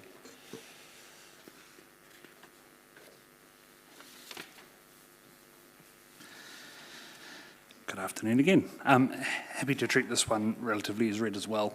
Pleased to update councillors that the project is proceeding as planned. And the contract so far is meeting all the milestones put in front of them. There has been a slight delay due to weather, but they've well and truly caught that up now, as I understand it. So, yeah, all is going well at this stage. The sections, the houses, the units will be completed first, and followed by the lounge, which will be completed around about August 2023. Happy to take questions. Great, opening it up. Councillor Johnson, online. Thanks, Mr. Chair. Thanks, Bryce. I was just going to ask about delays because I may have not remembered it correctly, but the final completion of the lounge of August 2023, is that what we originally planned or has that been pushed out? No, that is the date that we've been originally planned and working to. Okay, just seemed quite a long way ahead. And in terms of the landscaping and garden around the lounge, will that be done by council staff or is that part of the contractor's Latitude Homes role? Council staff, all of the gardens within the complex have been completed by our Parks and Logistics team. Okay, so there shouldn't be any delay then once the building is complete to get that garden work finished? Shouldn't be, no. Okay. Thank you. Great, thanks Bryce, no further questions. Thank you. Again, I'm happy to move the recommendations on page 45, seconded by Councillor Beattie. Open it up for any comments or debate. Councillor Naylor. Thank you. It's good to have this report and obviously pleasing to see progress in this space. I think investment into social housing is something that this council has unanimously supported over a period of time, and I'm confident will continue to do so. I do just want to make a quick comment though. In reading this report once again, $4.2 million to progress stage 3, to only result in 3 units and a tenant lounge still makes, I mean, I know this is a decision that's happened in the past, but I still believe $4.2 million would be nice if we could deliver more than 7 units and a tenant lounge for that sort of money. It's disappointing to me that that level of investment doesn't have a bigger outcome in terms of what we can give back, the result for the community. Happy to be investment into this space, but I do think if we're going to continue, we do need to look at more competitive or more cost-effective ways to deliver social housing than $4.2 million for 7 units and a tenant lounge. Thank you. Councillor Abatey. Thank you, Mr. Chair. It's just good to be 6 months away to have all those houses finally completed. So well done, everybody, for getting that done. So it's just a nice feeling to... Then we can move on to Summer Haze and get some more. Great stuff. No further comments. I would now like to invite... Oh, sorry, we have a question. Sorry, was it a comment? Oh, sorry, Councillor Johnson, floor is yours. That's all right, Mr. Chair. It's easy to overlook us online. I just wanted to also make some comments around the project as a whole, since it's progressing well. And I think this has been a project that has been well managed, and we've had really good service from Latitude Homes, because things have been delivered on time and to budget all the way through. And in these days of increasing costs at every opportunity and delays everywhere, it seems, this has been a standout project in terms of delivering on time and within budget. And I think that that should definitely not go unremarked. The other thing I would say is that council investment into social housing hasn't always been unanimous. There have been people that didn't support the increase to the budget, for example, that we put through in the long-term plan. And the other thing to comment on it, these 7 units are not the same as 7 other units on this site. They include some units that are specifically designed for people with disability, so they have much easier access and meet the requirements for people who would be wheelchair users, for example. So they're not standard units. And so I think it's a little unfair to complain about the cost of these when what we're really providing here is accessibility for people with disability and a socialising space for a hugely increased number of tenants on this site. So I'm very pleased with what we're getting for our money, and I think it's great value, and I hope you do too. Okay, no further comments this time, and so now I'd like to invite a vote. Thank you.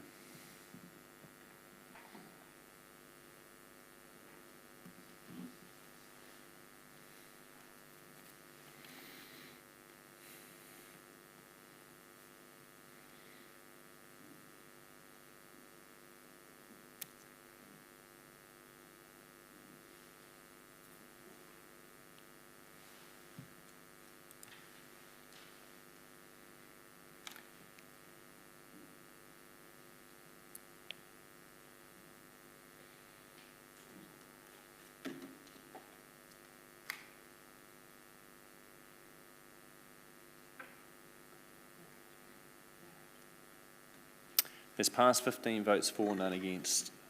Thank you. Item 11 now before us is the Central Business District Streets for People program 6-monthly update. Welcome Jeffrey Snedden, Senior Projects Manager, to present. Thank you.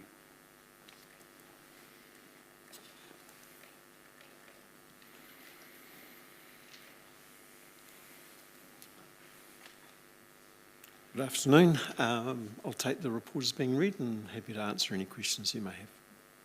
Thanks, Jeffrey. Open it up for any questions. I have one. One is I understand that we're looking at the stretch 3 and 4, which is down the eastern side of the square quadrant, as the next bit of work, but I also understand there's a landowner there that's looking at doing a significant development potentially on that side, potentially wants to line up their project with our work. And so may that affect the next financial year to execute this program at this point with the knowledge that you know to date? Thank you. We've, I guess, we've completed the design for Square East Stage 3 and 4, which is the next section on the Square East. And we're able to, and we've actually had Higgins in and given us quite a robust, through an early engagement process, given us quite a robust process, program, costings, so we know that we can respond to any development that happens there. I know that there are a couple of landowners in that section that are talking about redevelopment. The design that we did in the earlier part of this calendar year was actually within discussion with a local developer who was looking at the section, I guess, between the old post office and Broadway. Okay, thank you. Is there a chance for that plan, now it's finalised, to be circulated to members? Yep. Okay, that's great, because I don't think any one of us has seen it, have they? No, if you haven't seen it. That'd be great. Is there any other further questions? Yes, there is. Councillor Naylor. Yeah, thank you. Just further to that, when we had the discussion through the annual budget process about deferring the Square East capital works, there was some discussion about, there was some desire expressed about potentially reducing the scope of that work. I mean, with hearing that the detailed plan is finalised, is there any, is there any scope for, is there any flexibility with those plans to reduce the scope if, in fact, it can't be delivered within that financial envelope? And if so, when would that be determined?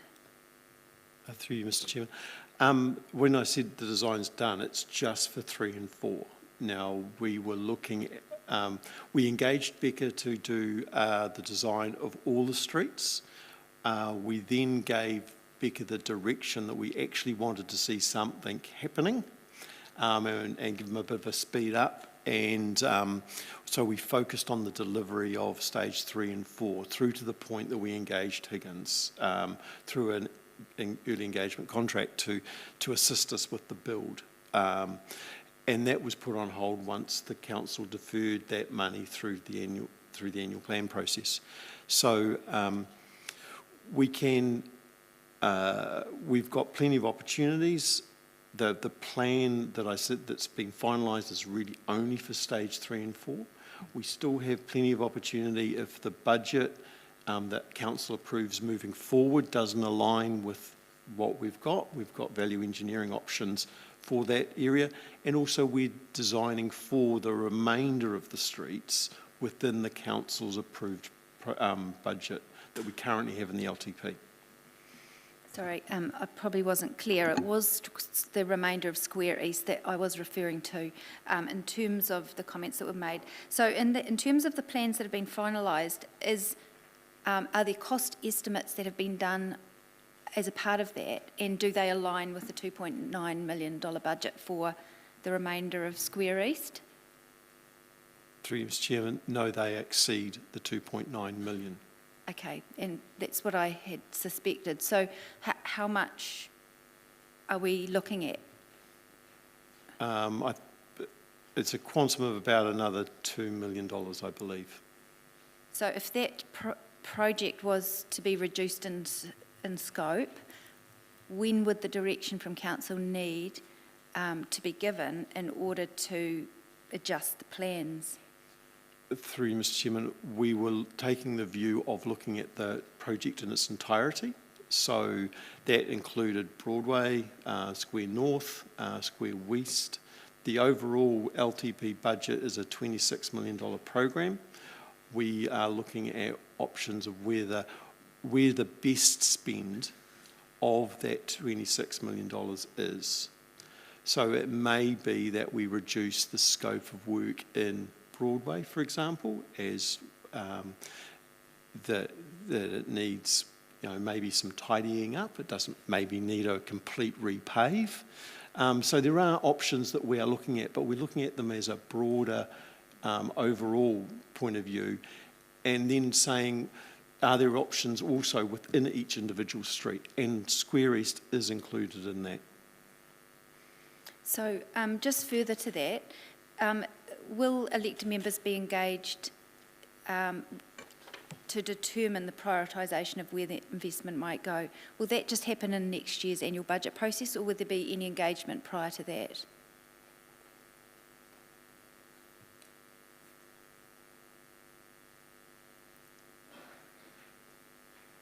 Through you, Mr. Chairman, 5.1, we've commented down there that paper to council for options for delivery for construction stages of the program, so that's all the stages.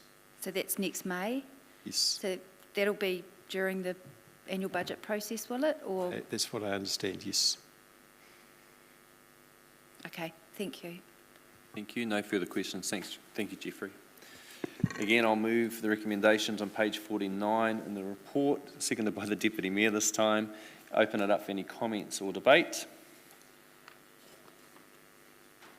Councillor Naylor. Thank you.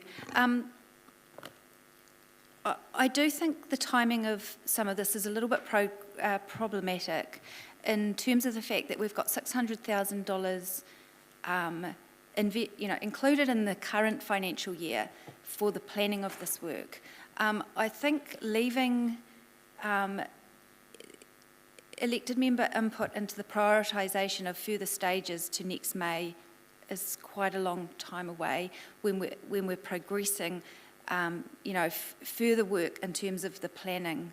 I don't have look, it's not straightforward to try and get this right, but other than to say it's clear that delivering this complete program is in its previously determined form would cost way more than 26 million. If one part of it is already potentially nearly double what we've budgeted, there's no way we're going to deliver all of this for the budgeted amount. We're going to need to prioritise, and I think earlier engagement with elected members would be advantageous to avoid wasted money on planning that may not progress. I'll leave it there. Yes. Thank you. Councillor Hapata. I do agree with what Councillor Naylor is saying. I think that we did discuss this at the annual annual budget session, where we did say that we needed to rescope what we were doing going forward. That was at the discussion, and the officer, Chief Infrastructure Officer, did say that they would bring back to us a rescope of what we wanted going forward. So I do feel that that's what the discussion was at the annual budget session. So I do feel that I'm in line with where Councillor Naylor is going with this. I do think exactly the same as where Councillor Naylor is. Okay, thank you. The Mayor. Thank you, Mr. Chair. Look, thanks, Jeff, for the report and update. I wonder, do we need to put a motion up to get that, to get it into, for us to have a look? Because, we've had to do this a couple of times, and we've asked officers, and it just doesn't appear. So, look, I'd just like to put a motion up, Mr. Chair, that if officers could share the plan with elected members, please. Yep. Just offline, not to a formal meeting. Is that what you're suggesting? It would be good to come to a formal meeting, I think. This is the last infrastructure meeting of the term, so perhaps... And come to a council meeting. Council meeting, yeah. And look, and if I can just expand on that, and look, I'm happy to move that. I'm sure there's a couple of people. Yeah, Councillor Harper is happy to second that. Look, thanks to the officers for this. Things change, and when we did do this original planning, and I look at some of the documents that officers refer to, some of them are 11 years old, and our central city has changed in that time. Building owners have changed, and there's a bit of activity around that part of town, and I'd happily say that might even get better with some of the building owners there. So I think it's optimal that we have a look at what's been scoped out. A little bit disappointed that it hasn't come to elected members. But look, I'll just leave it at that. Those things can be improved on as we go forward. The scope probably needs to be looked at as well. We're going to be ripping up some perfectly good pavement in some areas, and I'm just going to question whether we need to do that, bearing in mind, as Councillor Naylor said, we'll be lucky to deliver this for twice what we've budgeted for. So let's be pragmatic about it. Let's have a look at what the plan is, and bearing in mind that there's still quite a few sections and stages to go. So, Mr. Chair, I'm quite happy to support the motion that's up there, recommendation, and obviously ask you to support the additional one just about getting this plan in front of us. Yep, just to confirm, we're talking about the Square East Stage 3 and 4. Yeah, that's what I'm... For the administrators. So, and we're just confirming that it's the Square East Stage 3 and 4, and we call it the final design, or the final design of Square East Stage 3 and 4. Yeah, thank you. Councillor Hancock. No, I've taken myself out of the queue. Thanks, Mr. Chair. Thank you. Sorry.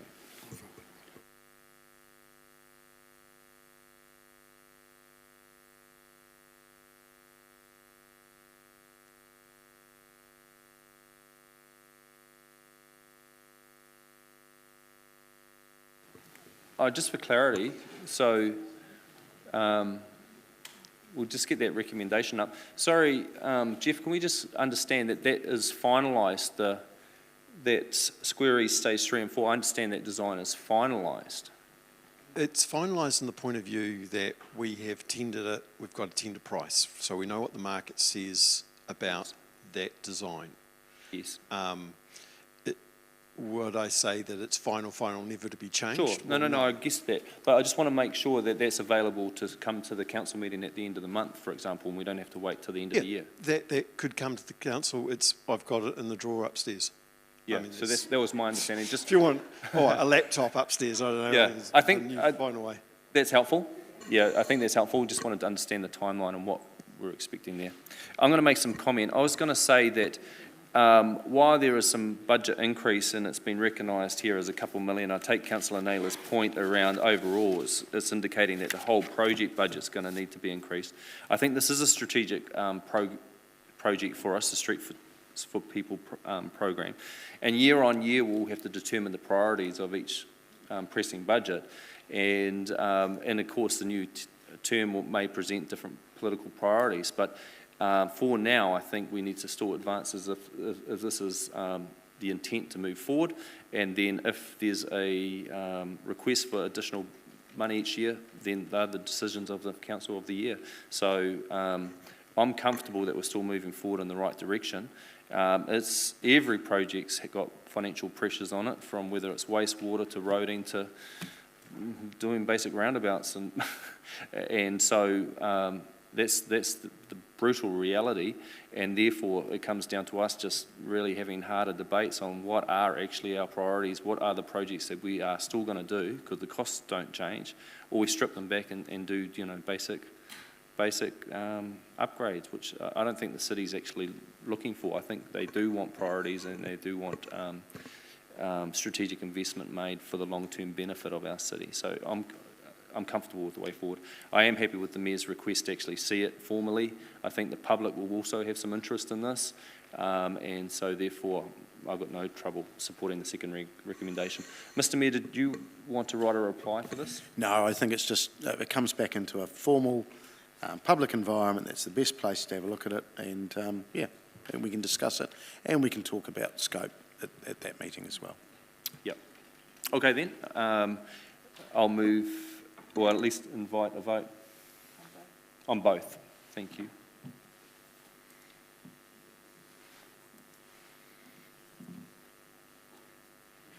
Are you comfortable with pressing on?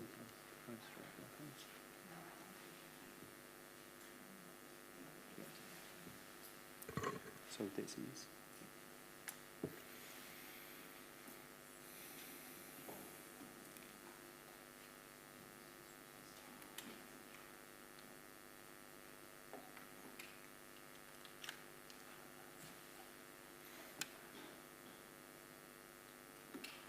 That's passed unanimously, 16 votes for, none against.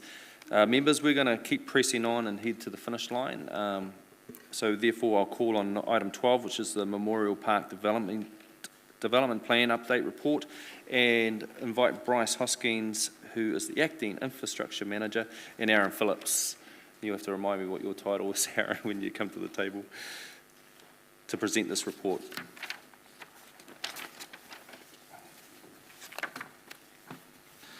Good afternoon, councillors. I'll hand over to Aaron.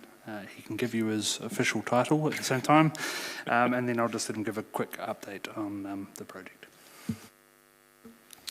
Afternoon, Mr Mayor and councillors. Aaron Phillips, I'm the Parks Activity Manager these days as titles change. A quick update for you, and a pleasurable one to make. It's been 5 years since you approved a development plan for Memorial Park, and time has flown. It's been a big year in the last year with the work on the splash pad and the playground, and some quite challenging times through the start of the COVID lockdown, sourcing equipment internationally, dealing with the changing fundraising landscape, but quite successful. You'll see overall in the report that there's been $2.1 million spent in the park, in little bits, well, not little bits and pieces, but in stages over the last 5 years. In that sense, it's a pretty big contribution to that park and to the city's levels of service there. But proud to say at the moment that we're $20,000 over budget over 5 years. We're a little bit lucky in parks that we can manage scope and move things around as issues arise compared to some of the big infrastructure projects that my colleagues deal with. I would like to take the opportunity though to congratulate the staff involved in particularly the splash pad and the playground. While there have been some minor issues on the whole, we think it's been a resounding success, and that's been proven by the user numbers. They worked in some pretty challenging times and some fluid construction landscapes in the middle of COVID, and I think they did a fantastic job, so I'd like to thank them for that work. Just for your information, you're probably interested in what now or what's next. This year's program, you've approved $225,000 for continued development in the park. The focus of that is on acknowledging some of the heroes of our past in what's been called the Hero Walk. Some concept plans are in for that, and they're working on a detailed design for that as we speak, but it's been past the RSA and the Military Advisory Committee, and I understand everyone's on board and it's looking good, so we're hopeful that we'll show you something very nice by the end of the year for that. Possibly the other point of interest you might have is around changing facilities and the pressure that's been placed on the park due to the success of the splash pad and the playground. I've checked in with the property team that work for Bryce more directly with his other hats on. They're still on track to finish those changing room upgrades prior to the summer school holidays. So we're hopeful that this year there'll be a little bit less pressure on the toilets and the changing rooms. So otherwise, we're ready to take questions. Great stuff, thank you. Can I just get some comment on the skate group? Sandy, who comes annually for our budget debates, just mentioned that they had some requests that maybe were left. I'm not sure where they sit in that wider Memorial Park upgrade. Is there any comment around the skate group? Probably the best comment I can say is we are actively working with Sandy and the Memorial Park group, and yeah, those discussions are ongoing, and we're continuing to work through their various improvements as they come up. Great stuff, thank you. Councillor Johnson, followed by Councillor Bowen. Thanks, Mr Chair. Thanks, Aaron and Bryce. I just wondered what was happening with I think it was called the Liberty Swing, or the swing that children could use if they were wheelchair users. That hasn't been replaced, and to the best of my knowledge, it hasn't gone to another park. So can we have an update on what's happening with that, please? No, unfortunately, Councillor, I can't advise you what was happening there. I'd have to refer to a colleague to check in on progress with that one. I didn't come prepared for that question. When the design of the park was done, the decision was made to make a lot more of the equipment more inclusive, so that the children with those challenges were playing on the same equipment as the able-bodied children. So there was a bit of a decision made that could be done in other ways, but I can find out where the Liberty Swing is at for you and come back to you if you like. I did put in a question about it, probably 6 or 12 months ago now, and I was told that it was going to be reinstalled in another park, But to the best of my knowledge, that hasn't happened. So I'm just following up. Yeah, my apologies. We'll have to come back with a response to that question. Okay. Thank you. Thank you. Councillor Bowen. Thank you. I did have the Liberty Swing on my list too. I'm sure, like Councillor Johnson, we get a lot of questions about where it's going to be, so I'll look forward to that response, Aaron. My other question was about the issue identified in 4.4 about the ponding in the footpath. I've had a fair amount of unhappy, wet-feeted grandparents comment on that, and I wondered if there was a plan for any kind of signage in advance of that being fixed to just let people know that we know that's a problem and it wasn't designed that way. Yes, one of my colleagues is working on a solution to that. He was showing me answers to that a couple of weeks ago, so I'm hoping we'll have that sorted shortly, depending on the availability of contractors. A relatively minor fix through some channel draining, but unfortunately we didn't get that quite right. Yeah. Okay, thank you. If that's being fixed quickly, then no need for signage. That's great news. Thank you, Aaron. Thank you. Councillor Naylor. It's not actually a question, but I can shed a little bit of light on the Liberty Swing, if that's useful, just in terms of Happy now, yes. discussion that happened at the Disability Reference Group. An officer did come and talk about the Liberty Swing to the Disability Reference Group and said that there would be some costs to upgrade it if it was to be replaced or, relocated, I should say. But there was a question mark about whether that was the most appropriate format to provide a swing for people with disabilities. And to be honest, the feedback from the Disability Reference Group on that was quite mixed. So I don't know if there's a clear decision that's been made about the future of that swing, and certainly there was some uncertainty in the feedback that was provided. Okay, seems like an open-ended question to sort of still get an end to. Thank you for the update. There's no further questions, so thank you both for presenting this report. And is there someone else that might like to move the recommendations this time? The Deputy Mayor and Councillor Hapara will second. Share it around. Open it up for any comment.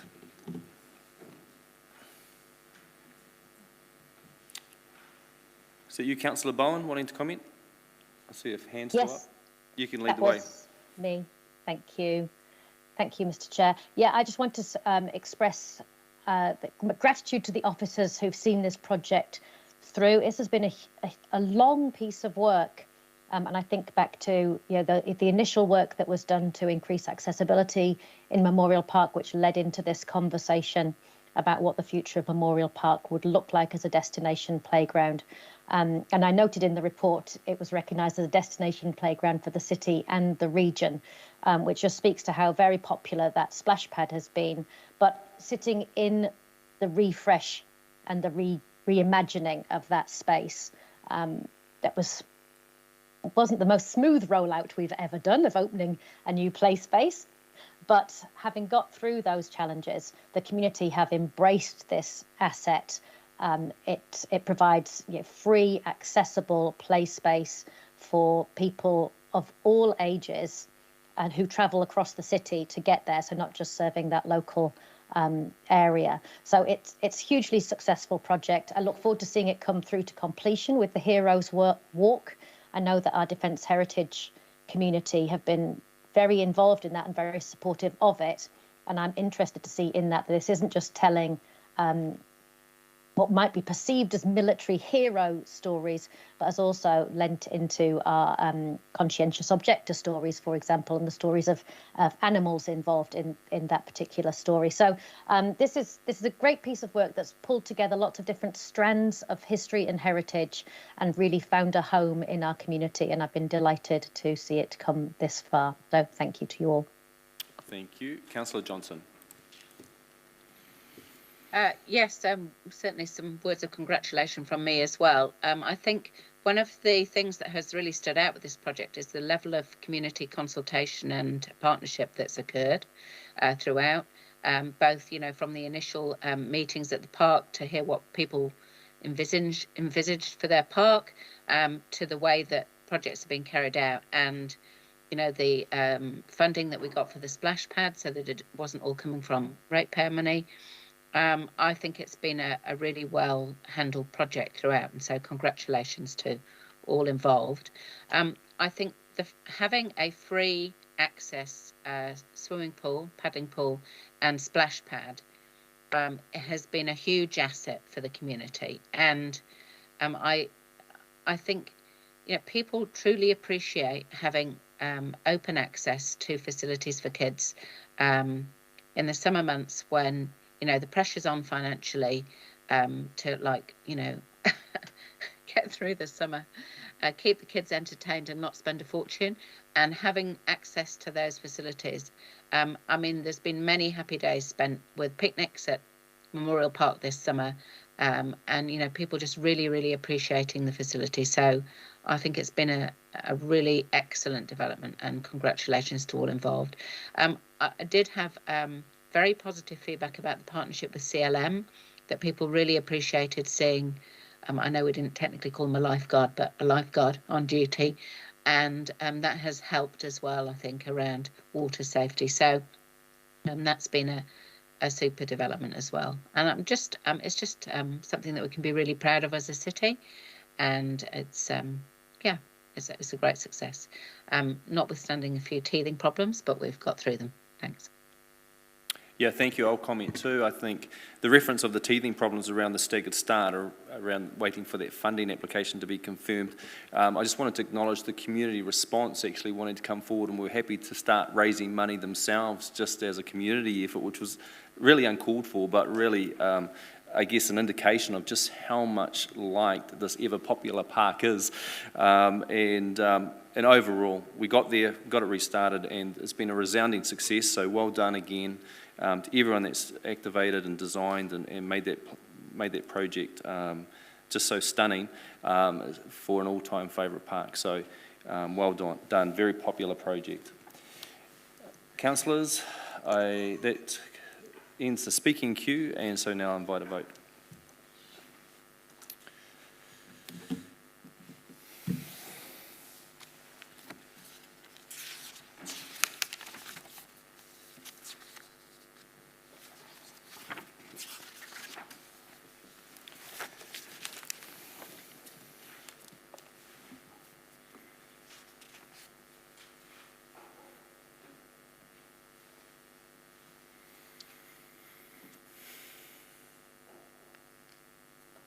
That's passed 14 votes for, none against and 1 abstention.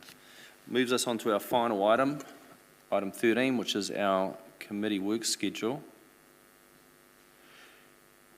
And Cheryl Bryant, you are the Assistant CE. Would you like to make some comments at all? Thank you. Through the Chair, items 2 and 3 will remain on the schedule, will need to be updated with their new 6-month dates. I note in the reports on Tamakuku and Paparia Place are also 6-monthly reports that will need to be added to the work schedule with their new dates, along with the report backs that were requested from today's meeting. Great, thank you. And in March, that V-lighting upgrade one, which has come through the questions today around the warranties, that report I'm trusting will cover the issue that was raised in the earlier roading report around the lighting aspects around that. So I wanted to make sure that was captured too. Thank you. Any questions? Did you have a question, Councillor Finlay? Yes. We talked about with the officer about getting a forecast for footpaths sent out or prepared. Could that be put on the work schedule so we don't lose it? Unless it's going to be circulated, we'll get that much quicker than wait until the new term to get a... comes. Yeah, that'll just get circulated. That's a yes from Hannah, a yes from Hamish. Yep. This is our final committee, and the next meeting is likely in the new year. Yeah, so we'll get it before then. Thank you for the question, though. No further questions, so I'll move to accept the work schedule, and seconded by Councillor Beattie. Before we take a vote, I just wanted to thank you all for your participation for the Infrastructure Committee this term of council. This is our final meeting, so thank you to the administrators. You've been on the ball today, but right through this term, and to all the key staff that report to this committee. I really value the working relationship. And now I'd like to invite a vote.